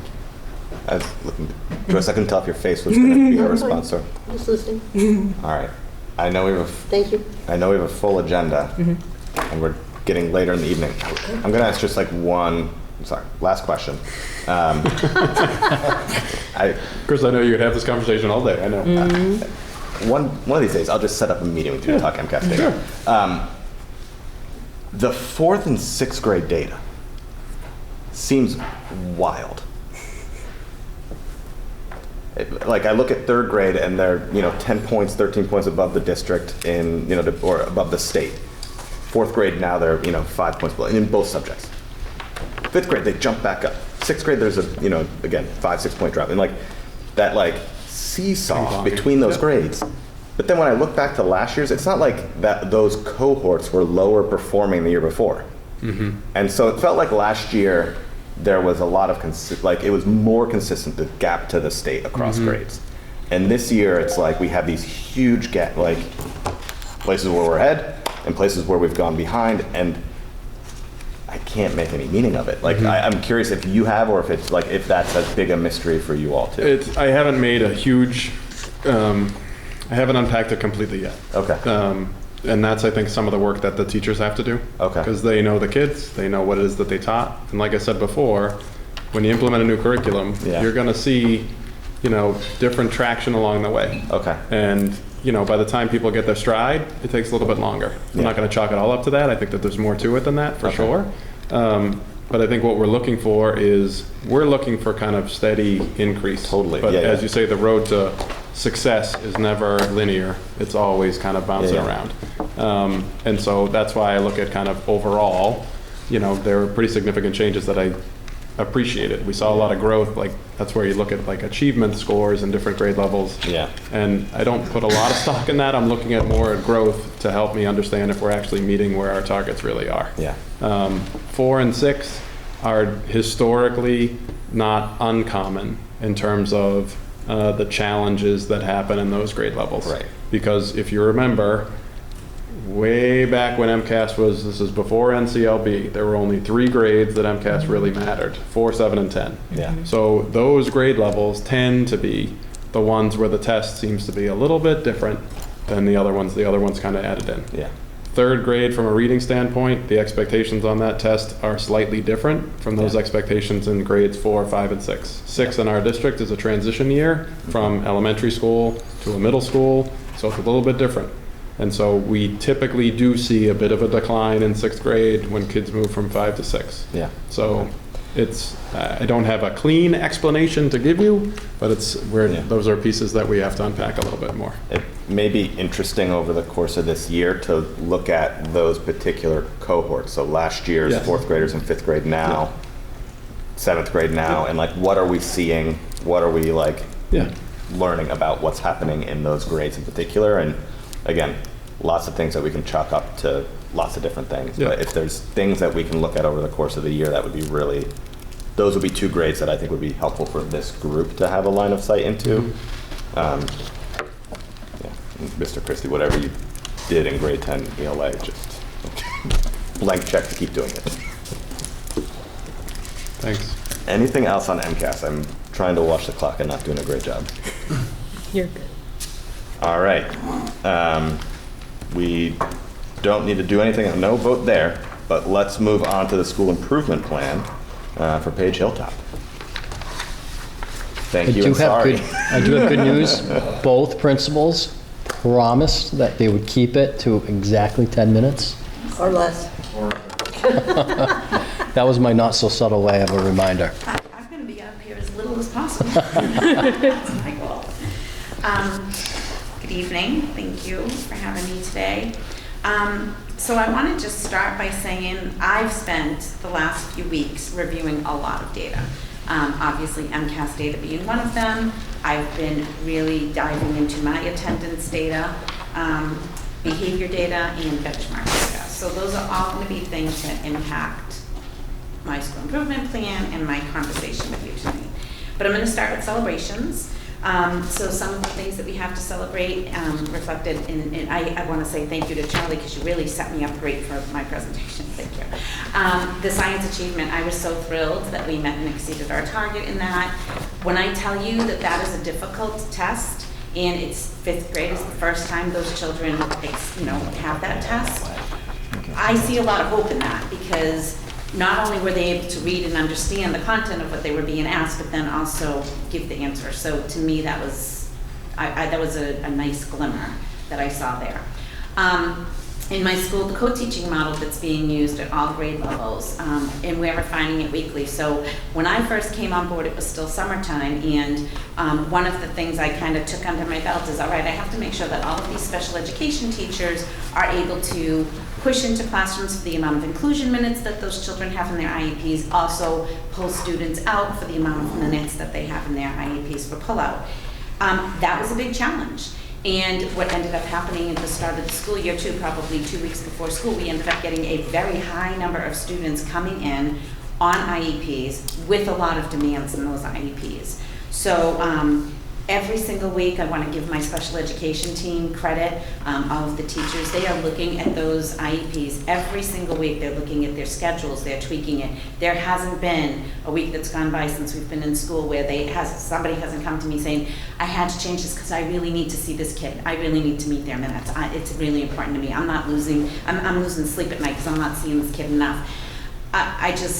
They have a very high expectation of themselves for making sure that they are providing what those children need. So I'm really excited about this co-teaching model. And just to kind of reiterate some of the things that have been happening. The communication piece, I know some of you were talking about communication earlier, communicating with the families, communicating with the classroom teacher, communicating with the SPED teacher, communicating with me. All of those things have been happening. And flexibility is a huge thing. So, you know, some teachers, it's very easy to say, nope, this is my schedule, I have to stick to this. They are really thinking outside of the box and saying, oh my gosh, how can I change this a little bit, or can I switch something else around? So they're really being flexible in their thinking, and they're just so committed to all of their students. So I want to celebrate that. And then the professional support for teachers through the coaching and the professional education consultants. I know Charlie already talked a lot about that, but I just want to say, being new to this district, how admirable I feel that this is, that we have tackled these two big academic areas, both ELA and math. Many districts will focus on one first, get it kind of settled, and then, but we really have tackled two at the same time here. And I just want to give credit to all of the classroom teachers. They are doing so much work. We've really, and I've complained to Charlie a little bit about the front loading of this, but with the goal of that's going to then sustain us throughout the school year. So, you know, I've had teachers saying, oh my gosh, it's a lot of meetings, it's a lot of demands right at the start of the school year, and it is. But I'm hoping that we're going to reap the benefits of that within the next few months. So we're going to continue to work on that. So our challenges, and again, this reflects a lot of what Charlie has already said, we declined in our math and ELA achievement scores. I can tell you that having worked in, this as being my third district, anytime we've taken on a new program or a new structure of teaching, we always see a decline. So that wasn't a surprise for me too. Our ELA and math growth was low, and that again goes along with the achievement. When you're struggling with achievement, your growth isn't going to be as high. This was a big one for me, and we've chatted a little bit about it this evening, our absenteeism rate overall. It increased from 8.5% to 11.8%, which to me is a huge jump in absenteeism. And again, if kids aren't in school, we can't educate them. So that's going to be something that I continue to look at. One of the things that I've done this past month, today was October 1st, I pulled my attendance report from the past month. I have 55 attendance letters that are going out to families. We looked at it, we are only sending them out for grades 1 through 5. I didn't send letters for pre-K students, I didn't send letters for kindergarten students. I didn't send letters to any families where they are experiencing any kind of hospitalization for their children. So those children were removed from the list, and I still have 55 letters that have to go out to children who have 3 or more days in attendance of absenteeism for the month of September. Because I think it's important to get in early and to be consistent. So I'm going to be doing this every single month, looking at what the attendance is. Mr. Polizzi, my assistant principal, and I will be looking to see, okay, was it just this kid might have been sick the first couple of days of school, but now we're not seeing it, so great, we don't have to send letters, you know, in October and November. Or are we seeing the same kids that are still being absent, and we need to do more to support that family? Do we need to get the family in? Do I need to provide outside services? So we need to look at the whole picture there. Something is like what you were talking about with the mental health and the stress and the anxiety. We want to make sure we're targeting those things as needed. So, and I also want to talk just a little bit about, and again, Mr. Caleri spoke a little bit about this. This whole past day, I've been looking at teacher goals. All of our teacher goals were due this week. And all of my teacher goals are directly connected to data. So they're looking at their data and saying, okay, this is where I need to improve my instruction, this is my professional development goal for my students, this is my professional development goal for me personally. So I feel like, yes, you know, MCAS is just one point, but we're looking at multiple data points to make sure that we're providing really good instruction and teachers are working on it professionally as well as in the classroom with students. So the next page, in my goal 1 and goal 2, I'm going to kind of condense because I created the same goal in both math and ELA because our achievement was low and because I want to get it up. So my goal was that PHL South students will increase their math proficiency scores by 10% and increase their growth by 10 points. I'm doing this because I want to have a better way to instruct students in the area of math, and our goal is to focus on achievement for students and make greater strides in supporting specific learning needs. Some of the ways that we're going to do this, We're going to obviously collect data. We just finished our fall benchmark data collection, and we're going to make informed decisions. So our next step is to have our data meetings and be talking with teachers and our coach and our consultants about this is what our data look like. What do we need to improve? It's not just about making sure our score goes up, but are there specific areas that we're struggling with? And we have noticed that, and I'll talk a little bit about that in a minute. So using this baseline data from the fall. And then small group instruction and intentional academic lessons that are going to be used.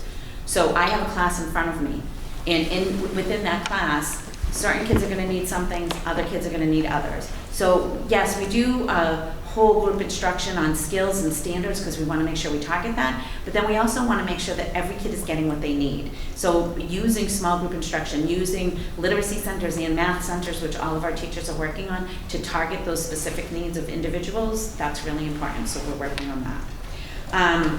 And then continuing to support teachers through professional development, professional learning community, so we're having PLC meetings.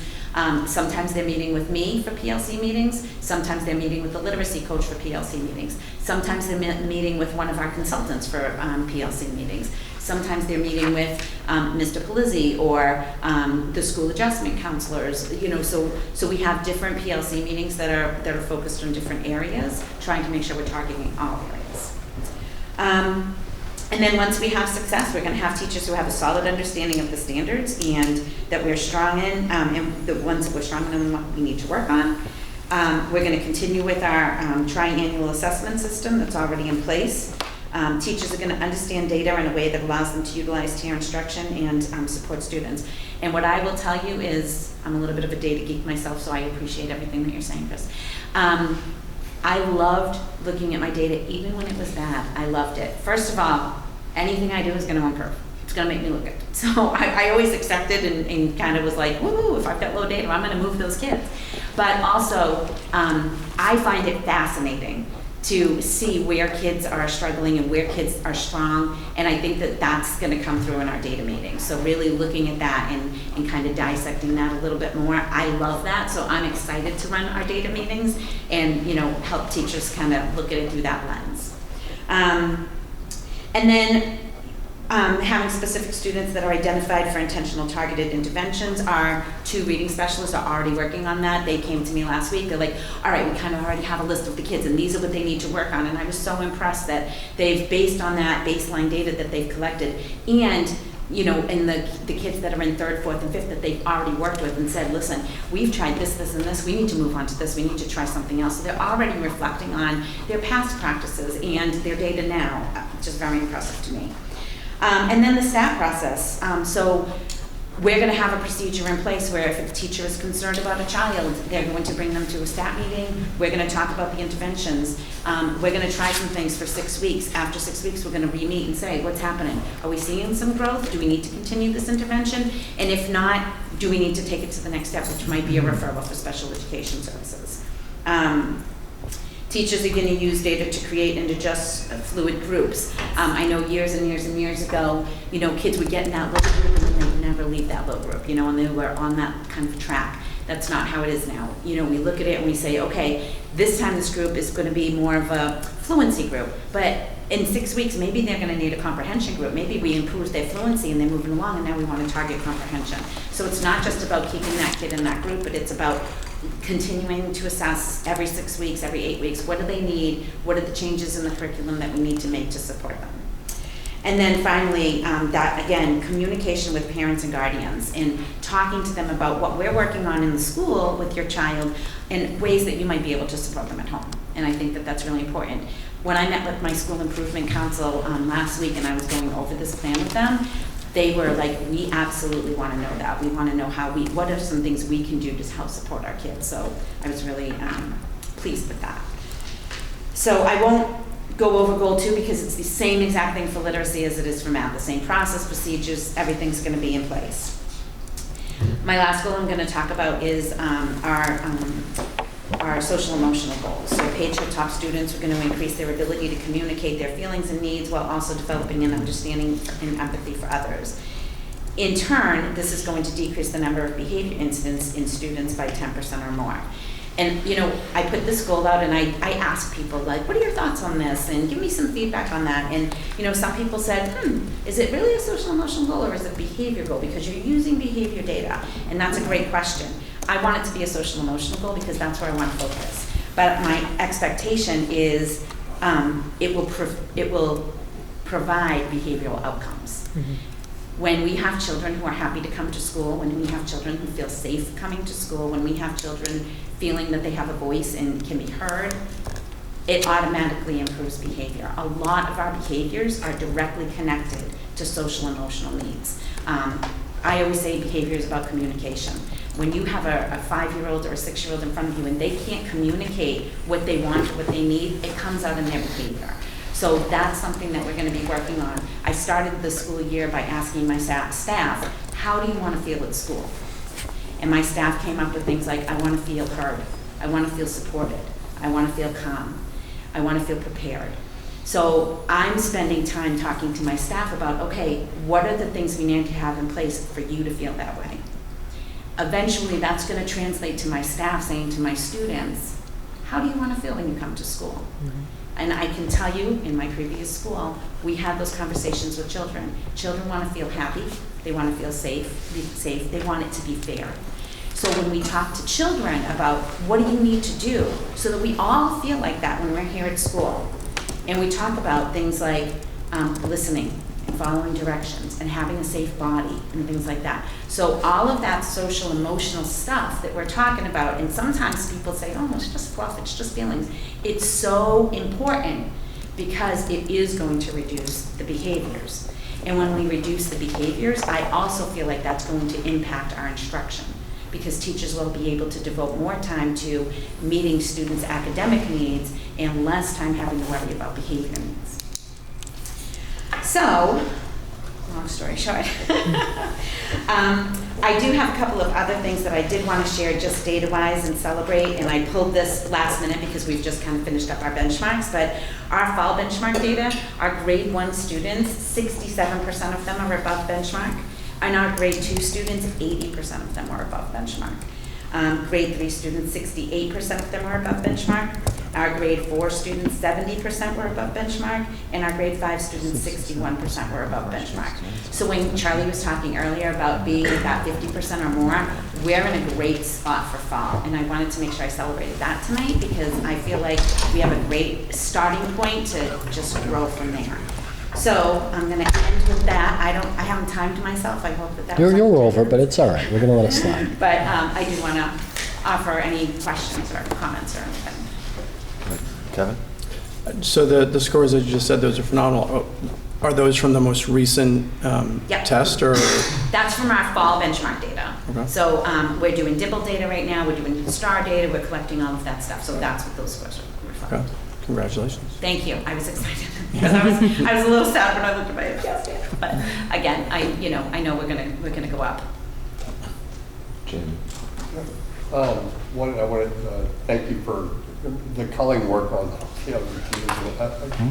from a corporate environment where it's like, this is the line and everybody gets this line. It's a strong union shop and the letters go out. But behind every instance, there can be reasons. There can be very good reasons then to compound a problem and get parents who you need the most to be involved in that turned against you because they were in some extreme circumstance and got a form letter with their name written in isn't going to help anything. So whatever time it takes to do that, pays in spades in the end.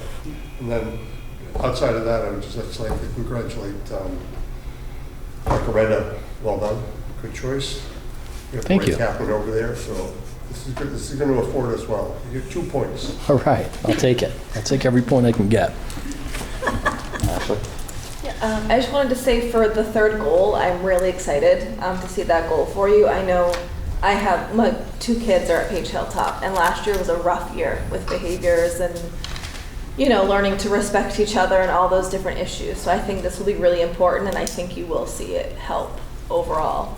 And then as a side note, I popped in the other day and you were giving out Panther Paw Awards, and I got to see my middle son get an award just kind of by accident.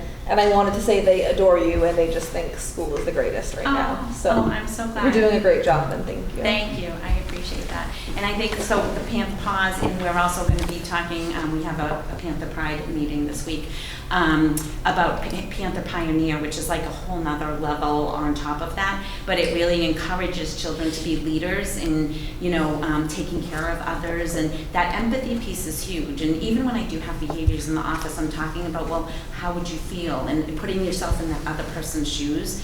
And I don't think we practice giving children enough opportunity to do that. And I think that that helps a lot too. I've seen a lot of benefits come of that, doing that with children. So modeling that and celebrating those good leadership opportunities for children, and then giving children a lot of opportunity to think and put themselves in other people's shoes. I think both of those, go a long way. So I'm glad. I'm glad your children are having a good time at school and enjoying it. But yeah. Bonnie, I wanted to take the opportunity to thank, it was Phil Moore, right, with the coins? Yes. Yeah. So I did something similar in my previous school. So I was talking to Dr. Render about this, and he said, reach out to the high school and see if they can create coins for you, because I had Coyote coins in my old school. So I did reach out, and I have 4 juniors. They actually delivered about 400 coins to me today that they've created on the 3D printer, and they're in maroon, white, gray, and black, and they have our little Panther emblem on them. So I'm going to be rolling those out with the staff. This week we have a staff meeting on Thursday. I'll be rolling them out with them, and talking about what are the things that you would give a kid a coin for. And then once they get a coin, once a month I'll be doing a principal lunch. So any child who's received a coin will have lunch with me, and then they'll be able to select a book and get a book. So that's great. Some of the little things. Are school committee members allowed to participate in these behave? I heard you have a just open door policy for you, Jim. You can just show up. Well, the 4 juniors that came and delivered the coins to me today from the high school that have been working on them on the 3D printer, they were lovely young men. I just had a chat with them and just asked, like, what are you going to be going to school for? And most of them are going to school for engineering or environmental engineering and things like that. But they're going to continue to work on it, and they promised me that they would continue it next year and train other kids coming into it. So, because I plan on sustaining this for quite a while, so hopefully we'll get a lot of kids that are continuing. And that piece of the high school and what you were talking about, giving back to the younger kids and stuff, I feel that in my school, especially this week with the interns that are coming back and coming into the school and working with the kids. So that's something that I'm going to continue to grow as well. Awesome. Is it 58 high school students? 55 students over 64 periods. 55 high school students. And I want to thank Mr. Christie. He came in and spoke to my staff in our first staff meeting and talked a little bit about them to get teachers interested in participating in it. And our former principal, Mr. Deppie, has been working with him to train the children, knowing what they have to come into in the elementary school. So I feel like it's really involving into a great team effort, and I appreciate it. So I would say the key things that I hear and see in your plan is being proactive, being mindful, and being data-driven, which I love those things. The combination of them, it definitely sets the kids up to excel. One of the things that stuck out to me when you were talking about belonging was definitely in being fair. One of the hugest pushes that we have right now is trauma-informed care, which a lot of people hear the terminology but may not necessarily understand it. From an elementary standpoint, particularly that age range, it's in what we say. So a lot of times, because kids are not old enough they want to be autonomous, but they don't understand what autonomy is, right? There's still a certain level of them believing exactly what an adult says. So what that looks like is you have a student who, all kids do it, but like, let's say they don't feel like doing their work anymore, so they want you to do it for them, so they're gonna ask questions. So you say, okay, well, I know you want me to work for it, but this is for you to work for it, right? So that's a way to communicate it. It's still in a decent manner, but sometimes there are adults that will say something like, oh, well, you're manipulating me. This is a child. Right. You're an adult, like you full on know what the kid's doing, you know what it is, but being mindful of the words that we use and what we say to the students, because even though they may not know that word in that moment, there will come a time where they do know it and they can attach their identity to it. So that's one of the hugest things that I've seen, like a little bit of mindfulness around it, but I would love to see more around where we talk about as adults the power that we all know words have power, but oftentimes we're more conscious with another adult than we are with kids, not realizing that you're sowing seeds of life into their, well, I say it like this, you're sowing a seed into their life, whether you're conscious of it or not. So I'm not saying it's malicious or on purpose, it's just the mindfulness of it. But I love the plan that you have. Thank so you. I appreciate that. Thank you. My first question is for goal number 1 or 2, can you, I'm assuming it's MCAS scores are gonna, proficiency scores will increase by 10%. Yeah. Can you talk me through like how you're measuring that? Is that like percent of students who are going up? Like what is the, It would what's be the the measurement? percentage of students, so that's what we're looking at. So like, when I look at my MCAS scores next year at Yep. this time, I'm gonna be looking to see if I only had, 43% of my students that were meeting or exceeding, I'm gonna expect that to be 53% Perfect. next year. Okay, yeah, I wasn't sure if you were thinking about the meeting or above, or if it was like 10% are moving. Yeah. Okay, perfect. And then for me, I'm a big growth data person, Yeah. so I want to see the growth. You know what I mean? I had tremendous growth in my previous school because I knew I was taking some very low, struggling students and moving them. I might not get them to meets and exceeds, but I'm going to move them. Yeah. And that growth piece is huge. So that's another big focus area for me. Yeah, no, it's helpful, and I would be disappointed if we weren't talking about growth, because it's easy to manipulate that, like Yeah. meet and exceeds. Yeah. It's really hard to manipulate the Yeah. growth data. I the same always way. look at my kids who weren't meeting and then got into progress towards, like that to me, get them into that next category. You know what I mean? That's a huge jump of growth. I celebrate that even though they're not in meets or exceeds. Oh no, it's I'm happy about that. yeah. And then I'm for within goal 1 and 2. I mean, it is the steps feel they're very data heavy, understandably. I would think about what are the ways that like students are invested or involved in that, and so thinking about things like self-efficacy. I think, again, student performance isn't something that happens to kids. And a bunch of adults sitting in, the cafeteria after school in a PD, like asking a student, do they see themselves as a mathematician? I guarantee there's a like 0.8 or higher correlation with their MCAS score. Yeah. And so, Can I just chime yeah, in please. on that one? I mentioned before Allison Mello Yeah. is the person. So her dissertation was on that. Yeah. Was on the impact of math disposition on student performance, and also math disposition on teacher efficacy. Yeah. And then ultimately, so as part of the PD that we're doing, that is a big part of it. So actually when she comes into classrooms and does fluency modeling for kids, Yeah. it's constantly the question of the kids, who in here is a mathematician? And then it's like all of you kids are mathematicians or whatever, and that has been contagious across all the grade levels, certainly in elementary. Yeah. Doing that math literacy, like students believing that they are literate and that they have skills and understanding that is it's a game changer. And so that would just be my one like charge, is like, where do you see the students showing up in those first 2 goals around learning, because they're the ones doing the learning. So let's make sure that they show up and they see themselves there. Thank you. That's good feedback. I think that's on him. And then I think for goal 3, my question is, and again, like I put it to you, Dr. Renda, but if what matters is students being able to communicate their feelings and needs, like I would say that's what you should measure.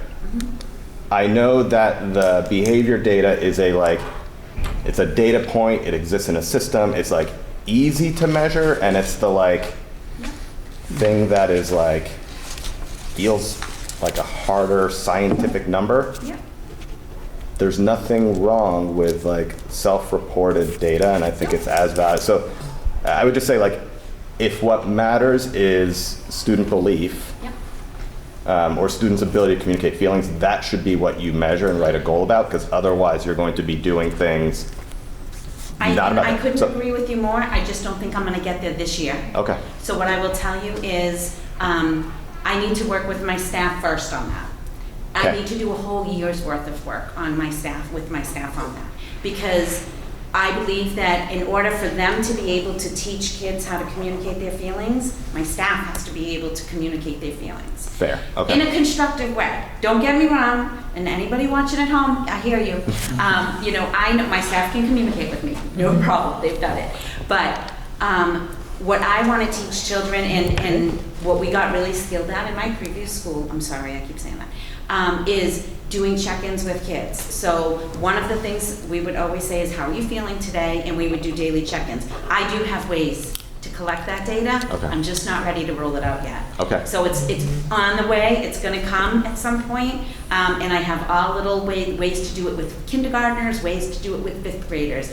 And one of the things that we're gonna be doing is building their vocabulary about feelings. You know what I mean? So like today, I had a kindergarten student in my office this afternoon, and I said, he was very upset, and I said, do you think you're feeling angry? Do you think you're feeling sad? Do you think you're feeling frustrated? And he looked at me and I said, I'm not feeling any of those things.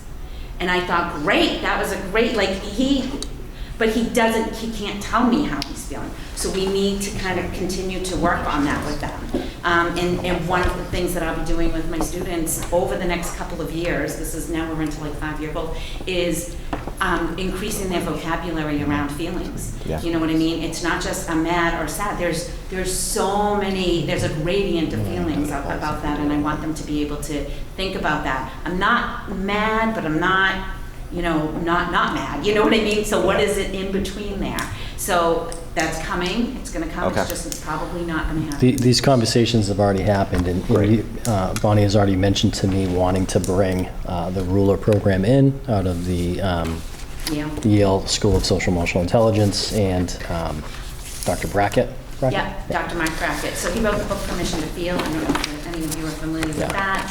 He spoke in district 3 years ago. Yeah, I've done book studies with teachers on that, and it's amazing. It changed the culture of my school. Yeah. So that's eventually where I want to get. I'm just not there yet. Okay, great. I just wanted to make sure that you had the permission charge from this group that, like, feelings matter and we're allowed to measure them. And again, a student survey is as valid a piece of data as Absolutely. how many checks in Power School. So Absolutely. if you have the goal you want, that's great. I just wanted to make sure. Yeah, no, I've got big picture too. So Great. this is kind of like the immediate steps I can take. So. We need to vote and approve on this. I would entertain a motion to approve unless there's further questions, discussion. All right, entertain a motion? I would make a motion that we approve. I also think that we need about another 14 hours with this. Yeah. I'm hungry. I haven't had dinner yet. Oh, dinner? No one has dinner before meetings, but this is standard. Yeah. Do I have a second? Second. All right, all those in favor? Aye. Aye. Thank you. Thank you. All right, and Erica, I know you need to run. Yeah, I'm converting to Zoom, Michelle, just so that those are all set. I apologize. I know that. While we're in transition, feel free to jump in. I mean, it's not public comment, but feel free to jump in while we are. I'm sorry I wasn't able to come up with my question during public time, but I had 2 questions I wanted to ask. Okay. It's fine. So what I would love, it's great to see you, because of where we are time-wise, and maybe what we can do is if you, I think you said you want to come to a few of these meetings. Is it for the, Presenters. is it like directed towards the presenters, or like what are the questions? One is for Mr. Christie and one is for the panel.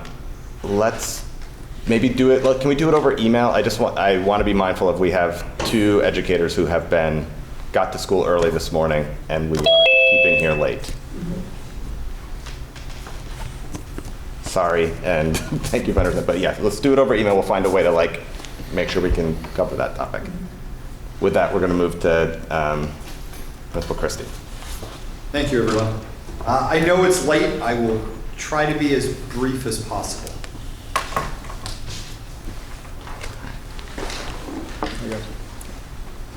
I'm ready. So it was a good year last year. We did have some challenges. So two of the challenges, the kind of key ones we saw were extended engagement rates. So that's students graduating within 5 years if they're not able to graduate within 4. We saw a dip within our stats there, and it's certainly something we are looking at for this coming year. The other one was our AP scores in math and science could improve. This has kind of been an ongoing trend with us. And our MCAS math scores and the growth could improve. So you're going to see that reflected in a few of the goals coming up in a moment. Some of the celebrations, as Mr. Cleary mentioned earlier, we were thrilled to be receiving the 2024 DESE School of Recognition status. As he mentioned, this is only awarded to a select number of schools. So we are one of 57 schools overall, under 20 high schools that were recognized in the state. And I really think that the bulk of the honor should go to the high school teachers who put in yeoman's work day in and day out to make sure that we earned this recognition. It's really incredible work. This was a good year for us on MCAS scores, especially ELA and science. Science, we were up 17% from the prior year. Our graduation rate, again, improved drastically. Our attendance rate improved drastically. The thing I'm most proud of, actually out of our ELA data, is that our lowest performing students, which were not reported the year prior, we met 87% of the criterion referenced target percentage points. So I know that's a big long phrase and probably somewhat meaningless, but it meant that where DESE sets specific standards that they're looking for us to hit as far as either achievement or growth, we met 87% of the possible points that we could earn in that area for our lowest performing students. These are the students that frankly need our attention the most, and the ones that probably made me the most proud. Additionally, we continue to expand the opportunities for students at the high school. Internships. So we have one student right now that's working with the Air Police Department, one student that's working with the Air Fire Department. We have 55 students, again, over 64 periods that are working at Page Hilltop. This is something we'd like to continue growing. Fire Department is now in its second year. Page Hilltop is in its second year. Police Department's in its first year. And they are all fantastic. The students we have in those areas have shown an interest in pursuing careers in potentially either schools or civil service. I'd really love to be able to place someone in Air Town Hall. And we have a number of students that are interested in nursing.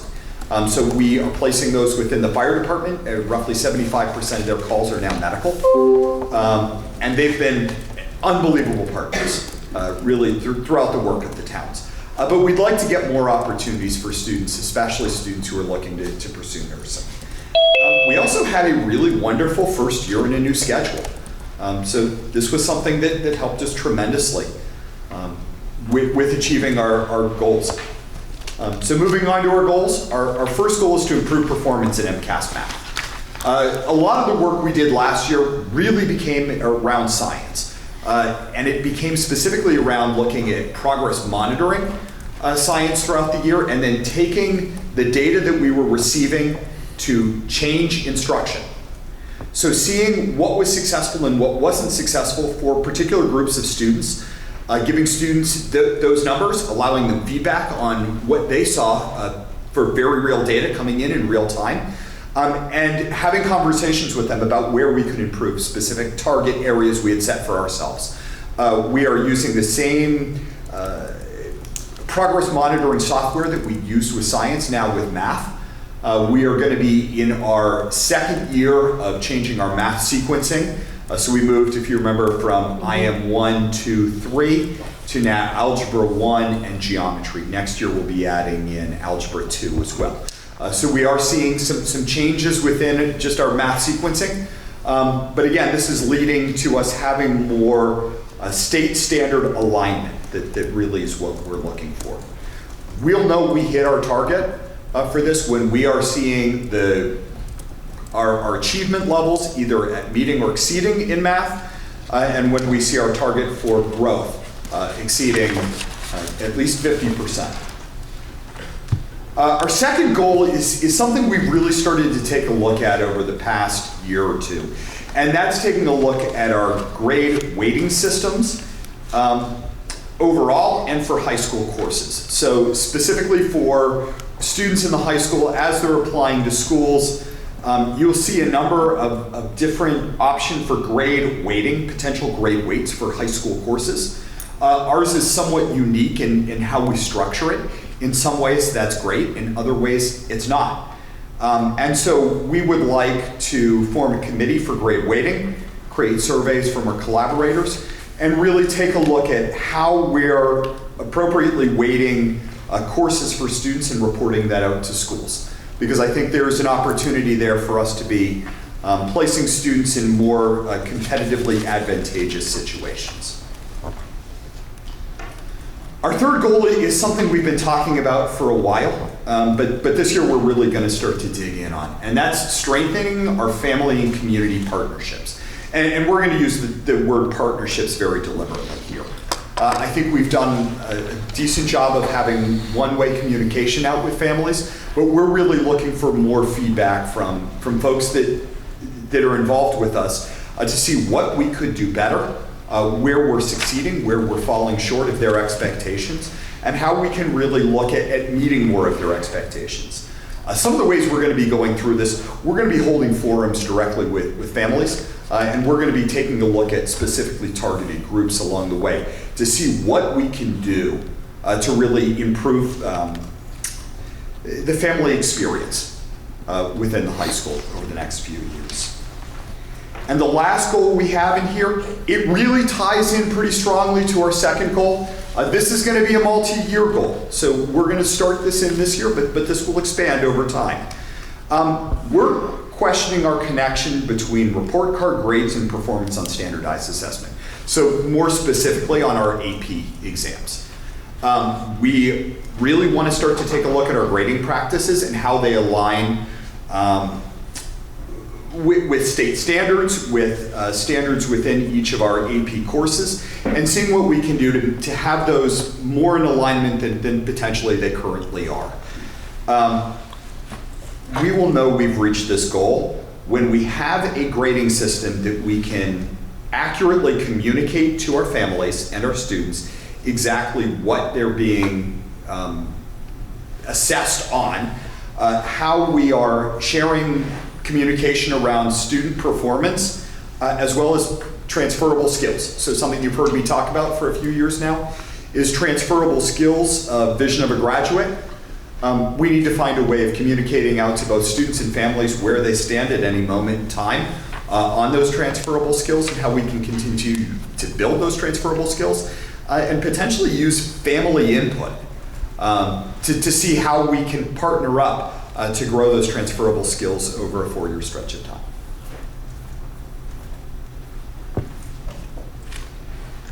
All right. Questions, Jim? If you could just bring me up to speed on what it is, how it's measured, how you track it, extended engagement rate. Yeah, it's a great question. So extended engagement rate, again, is students over a 5-year stretch of time being able to graduate from high school.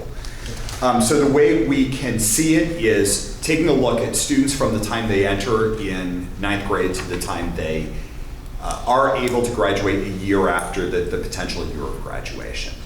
That involves us really speaking heavily with students that have dropped out, or students that I think what they're looking at more is students who have not completed their course of study within the 4-year stretch of time that we've given to them for high school. In a way, this goes hand in hand with our four-year completion rate, which went up drastically. A lot of the work I think we've been doing recently has been to increase the number of students that are able to graduate within that four-year stretch of time. A lot of the work we did involved taking a look at our schedule and changing our graduation requirements. Those have been successful for us, wildly successful for us. Where we've struggled is within that grouping of students who are still not able to find their path within the first, say, 2 years, probably more even than the third, and struggle and find themselves unable to complete those 2 years successfully. So really it becomes twofold. One about ensuring that students are successfully completing their freshman year, which is our most important piece of data, and then really as a secondary option, their sophomore year as well. And that comes in through a few different ways. Grades are important, absolutely, but I think it's also student self-confidence and belief in the fact that they can do this. They can make it through high school. They can have a successful time here or there, surely. So we adopted Mass Core. That's going to take a big bite out of that, right? So students who found themselves falling behind their freshman year, sophomore year, under our old graduation standards, had a very difficult time staying with us and seeing the light at the end of the tunnel. They were either dropping out. Some of them were attending alternative high schools. Yes. That was big. I would also say that the choices that the high school has made to be proactive, not only in academics, but for the social, emotional, mental health needs of kids, we're going to see that pay off with when we had ESS last year, and now we have our homegrown version of that in STEPS, and we're providing really for the clinical needs of our neediest students. Hopefully that's going to affect that too. Yeah, and I wonder, not for tonight's discussion, but I'm sure at some point we'll be looking at what some of our graduation requirements, both course specific and in certain categories, and there may be some adjustments we can do there because although we have requirements for particular subjects all 4 years, and a lot of that lines up with what colleges are expecting to see. The kids that go to college, they don't do that anyway. You don't need a policy to do that.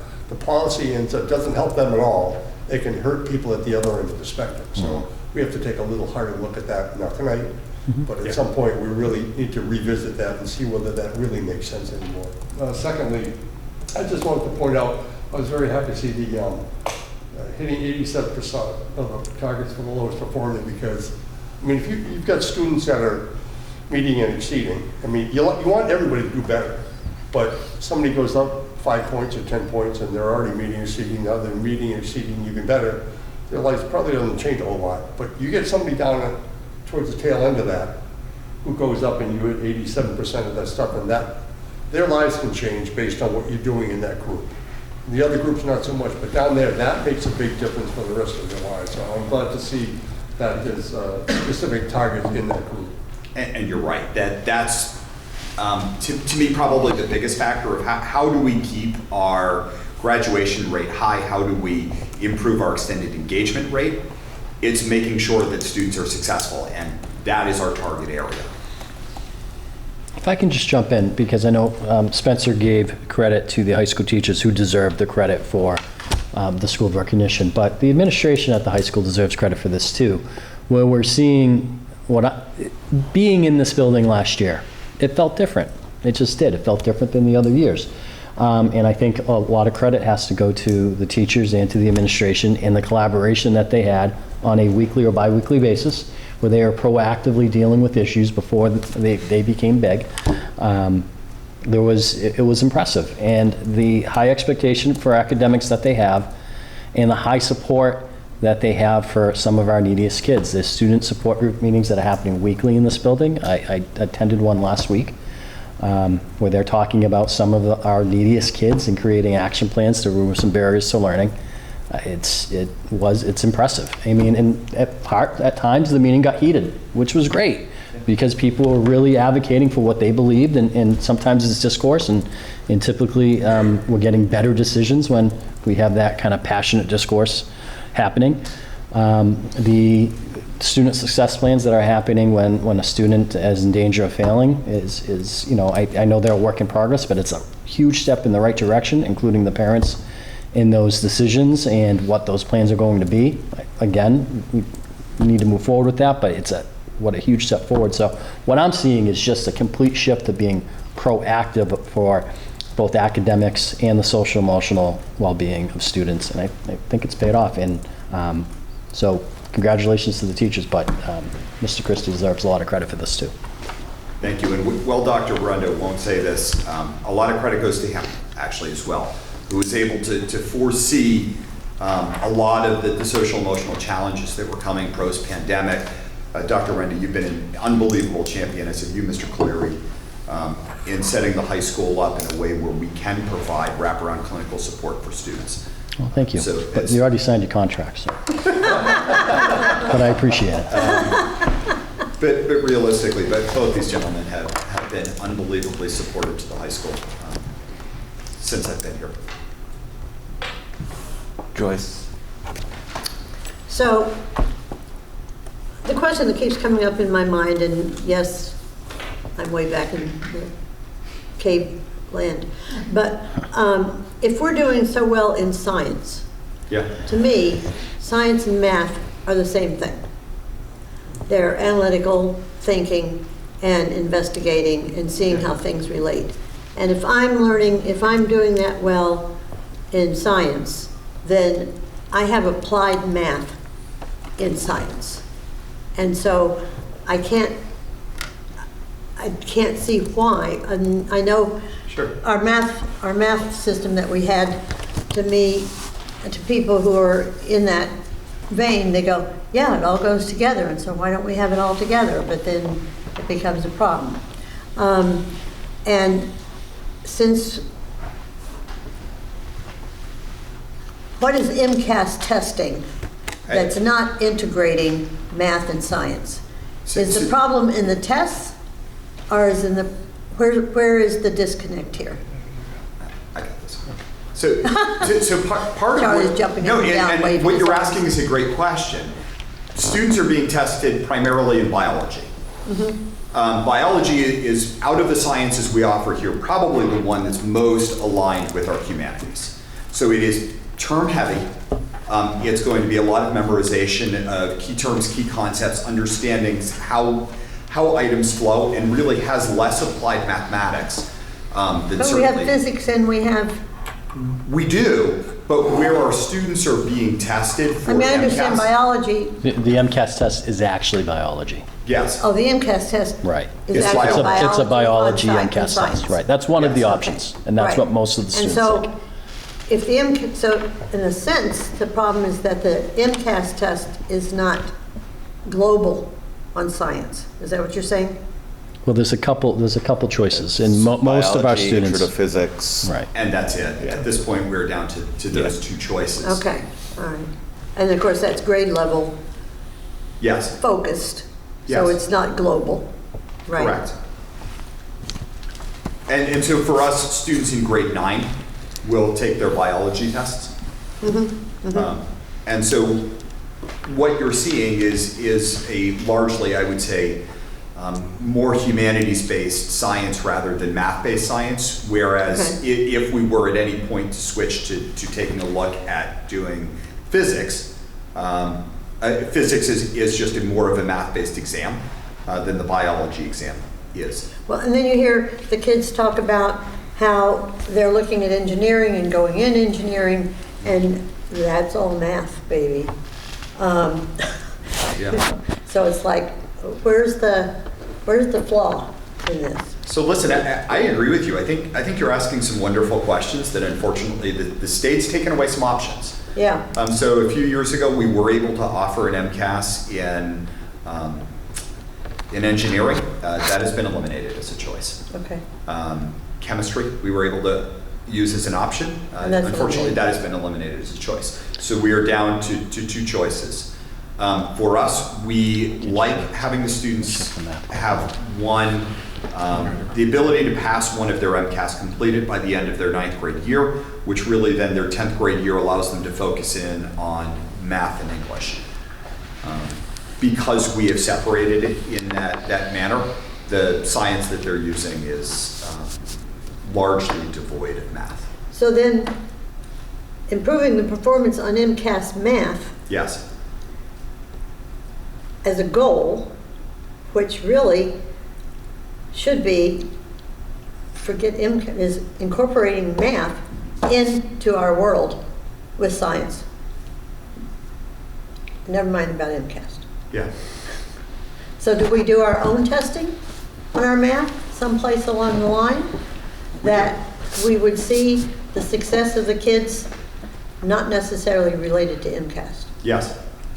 So what I think you're asking me is, are we progress monitoring how students are performing on specific state standards for math as we go through the year? Mm-hmm. Yes. And so that, it really becomes a more concentrated look at specific standards as we're going through. Really zeroing in on exactly what we're teaching, making sure that students have hit a mastery level before we start moving on to the next standard, the next unit, the next mark of time. Again, for us with science last year, this proved to be an incredibly successful way of altering the instruction that happened in the classroom. And not necessarily even about altering the assessment, although that happens.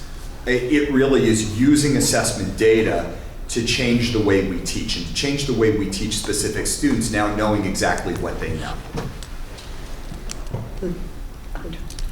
And what was our graduation rate? I thought it was pretty high. 99.5%. Right. And and that hasn't really changed. Is Charlie smiling at me? No, it's gone up. It's gone up. Yeah. That's up. That was an improvement. Right, right. So I think you should have said that when you said graduation rate, because that sounds pretty damn good. 99.5, that's pretty good. Ashley. Yeah, just one quick comment. The internship program, I think that's really great, and I just had kind of a question and a suggestion on it. Please. Who's able to participate in that? Is it just seniors, or is it also juniors? Thank you. Right now, it's juniors and seniors. Okay. So for Page Hilltop, we've opened it up to our juniors. We started that about halfway through our year last year, when we started to see some success with our seniors. For the fire department and the police department, those we are still just doing seniors. What I would really like to do over the next few years is expand this out further. I would like to take a look at both more municipalities as well as more private businesses in town. I would really like to see where students' area of passion lie and see if we can line them up with someone who has a business in town. So if I had someone that say, really was fascinated about going into gas, I believe I know someone who may work for Shirley Gas, that I might be able to line them up and have them see a potential career path moving forward. Similarly, we know we have a large grouping of students that, again, love nursing. This has become a career focus for them. The challenge for us is unfortunately, we had a hospital close in the area. And when we've reached out to various nursing operations anywhere locally, there are some concerns with having students be a part of their organization. Where I think we've been able to dispel some of those fears within our own community, and AIR has been tremendous as far as their willingness to partner with us. I cannot give enough credit to both Chief Gill, Chief Johnson of the Police and Fire Department for being willing to take students who have a passion area, either for potentially becoming a police officer in the future or becoming a fire person, or really going into the EMT aspect of that. Understanding that we do have critical shortages in these areas, and knowing that this becomes a prime opportunity for recruitment of our students. Similarly for us, we would love to see more of our high school students now come back 5 years, 6 years, become teachers within the school, promote the culture that we're trying to build here from within, and make us the top school in Massachusetts.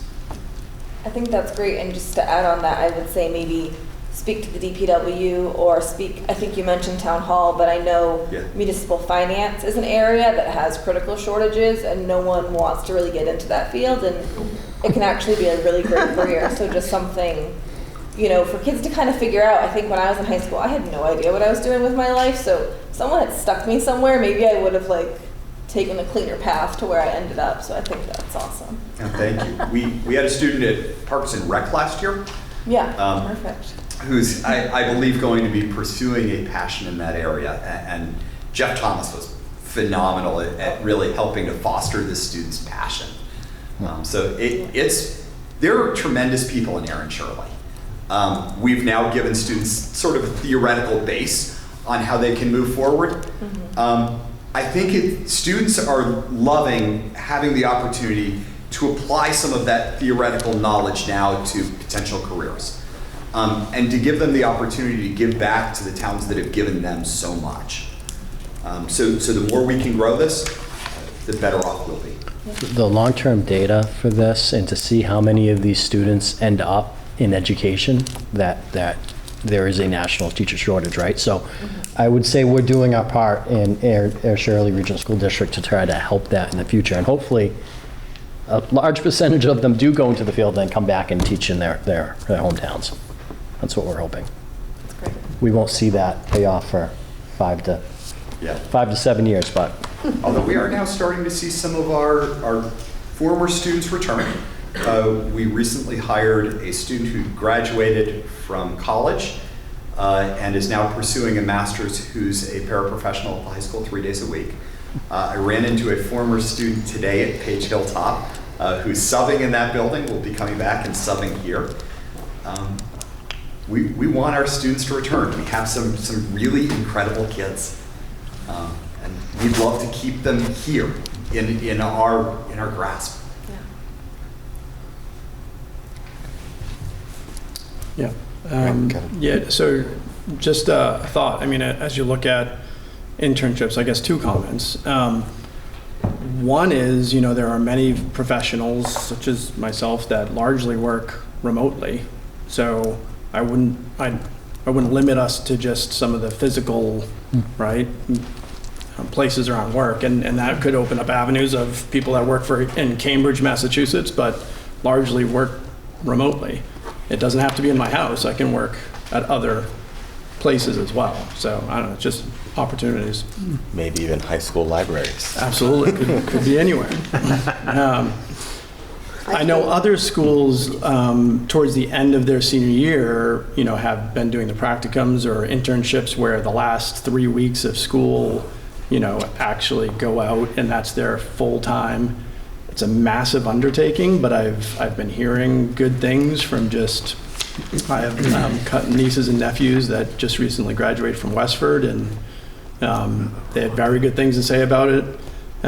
It got some students that I think, my niece in particular, that was a huge introvert and struggled to, but it got her out into kind of the working world, and I think hopefully was eye-opening and really helped her to see herself in the working world outside of just a classroom environment and everything. So I wonder if we're starting to look at that at all.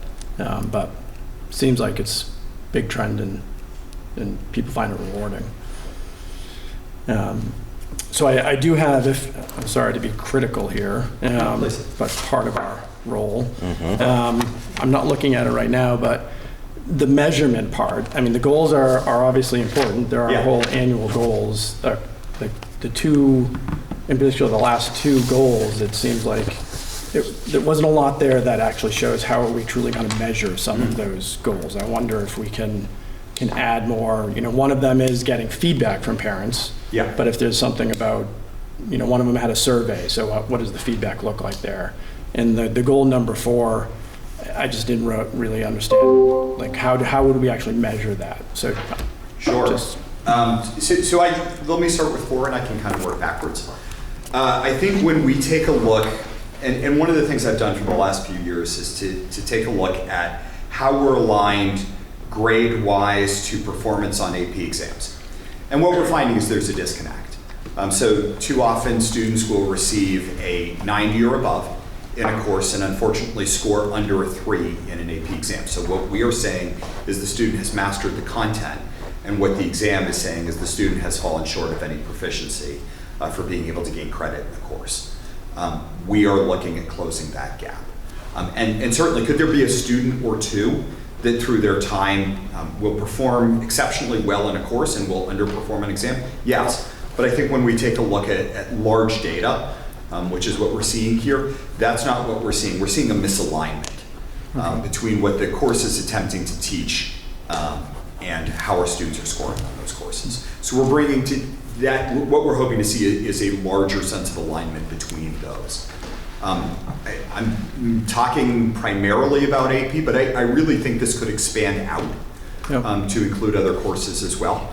And so when we start to take a look at math courses or English courses where students are getting straight A's and unfortunately are not in the exceeding or meeting expectations level of MCAS, we have to start asking very real questions about do we have an alignment issue between what we're attempting to teach and what the state standards or expectations are on those. Yeah, okay. And so, I mean, there's data there. It sounds like it would be difficult to track, but if there's something measurable that we can, track our progress, that's obviously the ideal. Yeah, but even if the goal, knowing that it's a multi-year goal, was something to the effect of like, pilot and increase correlation by... You'd have something, and you could even say like within AP courses, like or an AP course, like pick an AP course and see if you can even. Yeah, thank you. It's great feedback. I think one of the things we were hoping at year one is to start to build what that measurement system could look like, to determine how aligned or misaligned we are, and to truly be able to track where we are as far as progress towards meeting. Okay. So we'll have all the data. We're gonna have their grades and we're gonna have their scores on AP. Yes. But I think what I'm hearing is to change the goal so that the measurable, the SMART goal, right? So it's part of the measurement. We can work on that. Absolutely. Yeah. And part of it may be we gotta understand the baseline first. Yeah. So how are we gonna determine baseline? Right. Yeah. I mean, we could use last year's results. Could be absolutely the baseline. Certainly could. Yeah. Interesting. All right. I'm good. You're good. Do you want to vote on it? Do we want to come back when we have this? What's the right way to do this? I don't know if you wanted to think about this goal more, if we wanted to vote on it as Massage written. it a little bit. We could massage this, and Charlie and I, would you be okay with Charlie and I presenting the change next time, so we could save Mr. Christie from coming back to the next meeting? Otherwise, we have to start buying you coffee. He's such a good speaker. He's an excellent speaker, I agree. But we, that'd be fun. Yeah, let's wait, and we'll massage that, and we will present that. Thank you. Thank you. Appreciate it. All right, Dr. Pataky, I'm terribly sorry that it has taken us this long to hear from you, but we are very eager to hear about ballot question 2.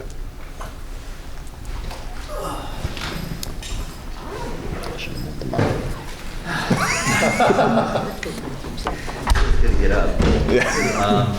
Thanks for having me tonight, especially on such short notice. I was contacted by our regional representative from the MTA who asked me to address you, and neither he or my president, Marianne Ziman, could be here today to talk to you, but we wanted to ask the school committee to revisit the letter that was published on August 16th, 2023 about the Thrive Act, and revise it for the ballot question 2 coming up, as there are some differences, particularly with the language around the MCAS as a requirement for graduation.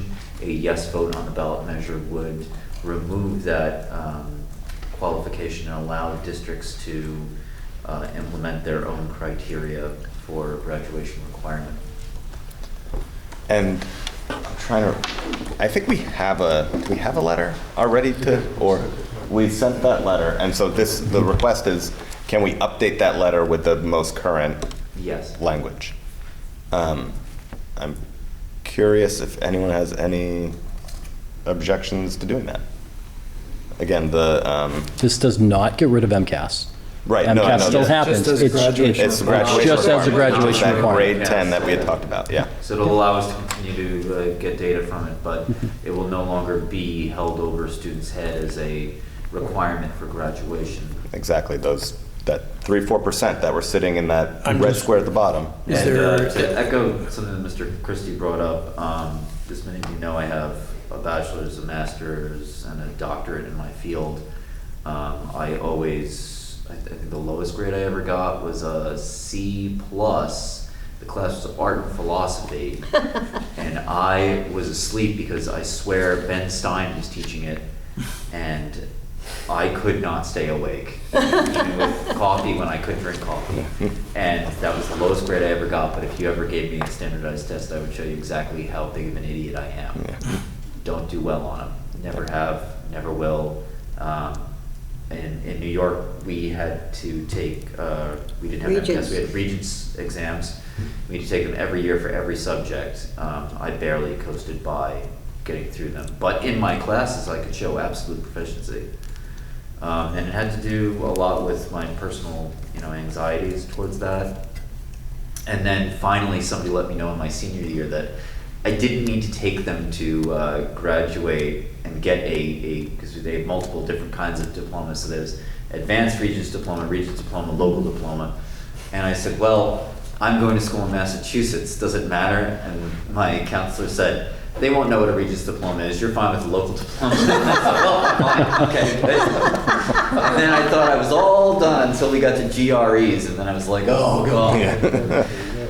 So. Joyce and then Kevin.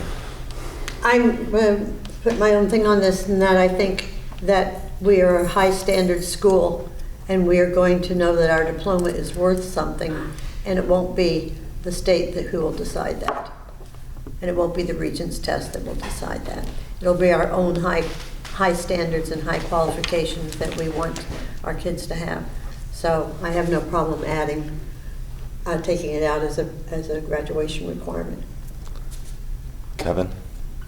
I'm just wondering, do we have the specifics of what we would need to edit or change? I don't have the letter in front of me. I don't have the letter at all. Are there suggestions? Do you know what we need to update? Or? Yeah, that was going to be my question for you. If we have I know.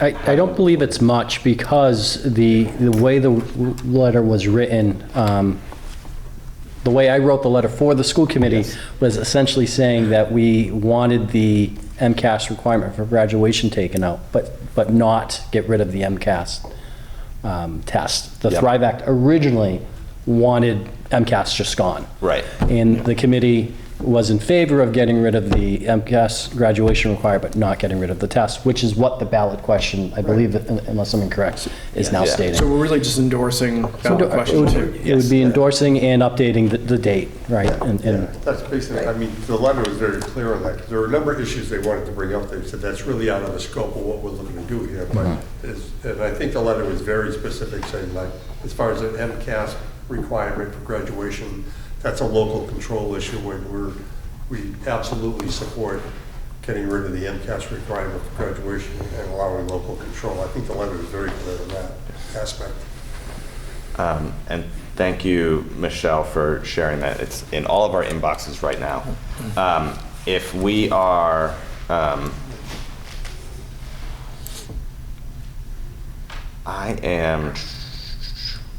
believe it's at the end of paragraph 1, if I remember correctly. Yeah. But this is hour 15 today, so don't trust anything I say. Dr. Panicky, if I share this letter with you, will I you? have it. You have it. This town is really good. Perfect. If you would make a comment on that, Doc, I would like this changed. I feel confident that it will align, and we can send that letter off.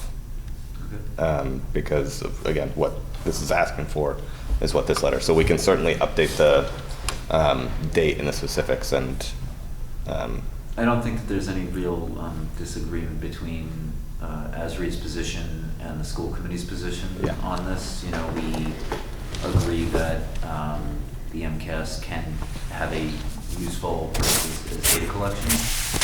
But we really do feel strongly in the sense that we have a confidence in our students, we have a confidence in our staff, we know that we hold our students to the highest standards, and as many of you echoed here tonight, we see beyond data, especially when you work with these kids every single day. I don't look at them and I don't see a number, I don't see a grade level, I see a human being, and each one deserves my individual care and attention tailored to them. And while data can help me better align my curriculum to standards that the state has created to demonstrate their proficiency in a subject, the personal touch without the high stakes you need to graduate is, I don't see removing it as a real negative for our students. Yeah. Great. All right. Well, like I said, I'm very happy to take the step on this letter to make it, bring it up to date from a year ago, last August, and make sure that you all, and then in terms of sending it, are we email? I don't remember how we did this last time. Is it just put it in your hands? Do you want us to send the letter? We're happy to send it back to our local representatives and share a copy with ASRIA. Right. Wonderful. Okay. Appreciate that, thank you. And, Yeah, of course. and I think you actually wrote this one. I might have, yeah, I'm like. You wrote it? Or Oh, someone. Mr. Quincy wrote it. Great. I don't know, I feel like last year there was a lot of things being written as we were going through policy, is. so who knows what I wrote. It's very clear, so Yeah. I knew it wasn't me once I reread it. Great, so we'll get that done, and between Michelle and the magic that happens over across the street there, it'll get sent to the people it needs to. Yep. And next meeting, we'll talk about ballot question number 3, 4. We can go through all of them. Hey, But all right, that's what we're doing in talk about April, Uber so- drivers and, right? State auditor. Yeah, exactly. No, appreciate your time, and again, it's been a long day for you. So Thank you for all for coming your here. time, and I know that as Azria's vice president, I'm supposed to stick here to the end, but I'm going to go. You should go. We will report back that you called in on your drive home. Thank you all so much for allowing me to speak and allowing me to have your time. I really appreciate it. Yeah, absolutely. Thank you. Dr. Pataky. Sierra's favorite teacher. I said it earlier. I mean, it's the reason why my daughter is like going to school earnestly excited every morning. So thank you as a just personal thanks. I will always say to you, every other parent, and every student that I teach the same thing, which is I'm not a good teacher, but if I'm ever called one, it's only because I have good students. Okay. All right. We have made it through our new business. We've got a superintendent's I report. can be pretty quick on the superintendent's report. So we don't have to go, I think we talked enough about the school of recognition that is there. There's no new information that I would share with that, so I will move on. We are currently working with Steve Hemman from Mars we are working jointly to create a school budget presentation for the community. This will be geared towards both school committees, select boards, FinCom, but parents. We are putting those slides together jointly. Most of you have probably met Mr. Hemman at some point. He has worked and assisted during the regionalization and some of the in the business office before. I don't know if there's anyone in the state that knows this process better than he does. So he and I have already met. He's meeting with Mr. Plunkett this week to kind of get some more information, and he's going to really tailor that presentation for parents for what we want. I did also get in touch with the Dr. Joe Walsh from Boston University. I had mentioned this in the last school committee meeting, but I had not been able to. I had reached out. We have a meeting scheduled for this week to again discuss what her presentation for parents could look like about the dangers of technology and social media. We're still kind of figuring out whether this is going to be in person or virtual. It can be either. I'm leaning towards in person. I think it might be a tough sell to talk about the dangers of technology and then have a presentation that is virtual, right? But we would like to have this happen relatively soon, knowing that January 2nd. There's a couple things that didn't make it onto the report that I want to share. Gardner Public Schools, the superintendent and high school principal, has offered to schedule a time to meet with the school committee to answer some questions about the cell phone policy. They have recently implemented it this year. They're seeing some interesting results. The high school had so far a 70% reduction in disciplinary referrals. The middle school is something at like 30%. They didn't really change the policy for elementary. Wasn't quite an issue, the same type of issue. And some good news as far as our succession planning and providing opportunities for teachers to kind of grow within the field. We have the need right now for a substitute high school assistant principal.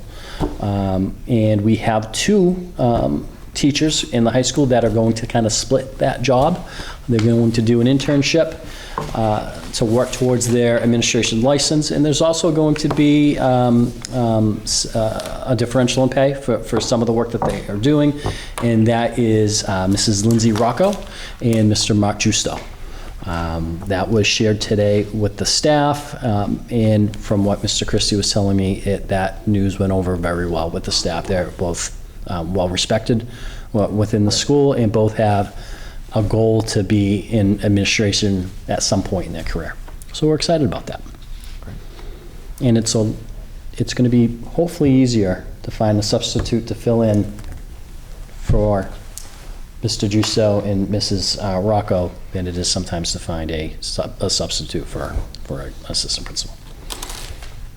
And that is all for the superintendent's report. I'm happy to answer any questions if there are any. Questions, comments?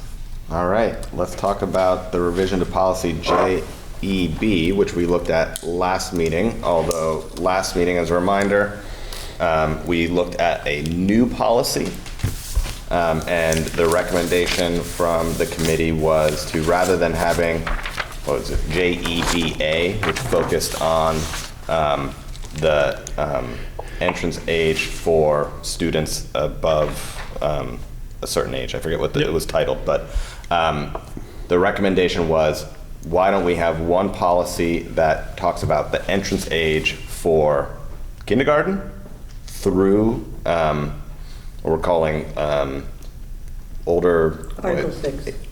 Yeah, mature students. I'm sure we had a much more eloquent term for it. And Mr. Cleary did that for us. So we have what was JEB with the addition of .6. Are there any questions or comments? I love getting rid of the fluff stuff that is totally pointless. Like the purpose of this, it's like we don't need any of that kind of stuff. This goes right to entrance age, here you go. Find yourself somewhere in here, this is what we do, move on to the next policy. I really appreciated that. Other questions or comments? Looks good. What about me? I know this is technically a first read, and if, again, in the spirit of being efficient with time, I would also, if folks wanted to vote and approve this, we could. If folks wanted to wait to next meeting, we can do that, but seeing that there isn't discussion and all of the feedback from the last meeting is incorporated in this, we could vote and approve it and get it into our materials. I hate to say anything because it's 5 after 9, but so JEB is titled entrance age. Right. Should it be a more inclusive title on the thing instead Well, of? it's entrance whether it's kindergarten or high school. Yeah, this is like It's the most entrance into the exclusive name. district. Coming in from the Okay. district. Yeah. Okay.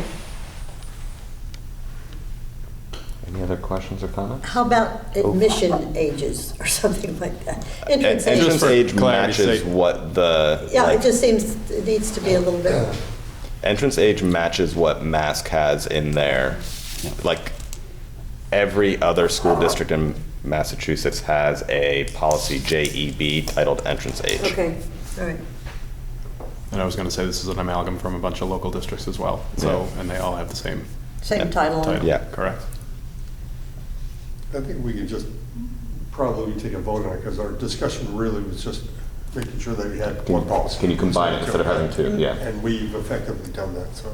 Are you making a motion, Mr. Quinty? I'm making a motion that Thank we you. approve policy JEB, entrance age as presented.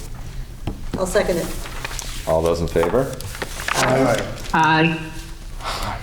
Thank you, Erica. That was I was great. not expecting that. That's great.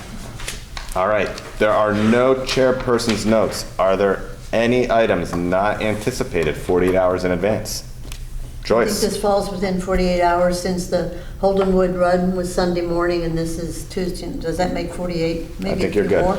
However, I think it was a fantastic thing, and I would like to thank all the people who did a tremendous amount of work on setting it up and organizing it and running it, Absolutely. and it was just very, very well done. I got a report from my daughter that she saw the two of you going for a walk on the 2K. Did very well. And we came back, too. We just didn't go. but No, we you came didn't back. go, you came back. All right, communications. Ashley? Monday, October 7th, athletic boosters meeting, 7 p.m. at the high school. Wednesday, October 9th, 90-minute early release, preschool through 12, and professional development for teachers. High school, 12:55, middle school, 12:45, Laura White, Page Hilltop, 1:45. Wednesday, October 9th is the Air Shirley Education Foundation meeting at 7 p.m. at the high school.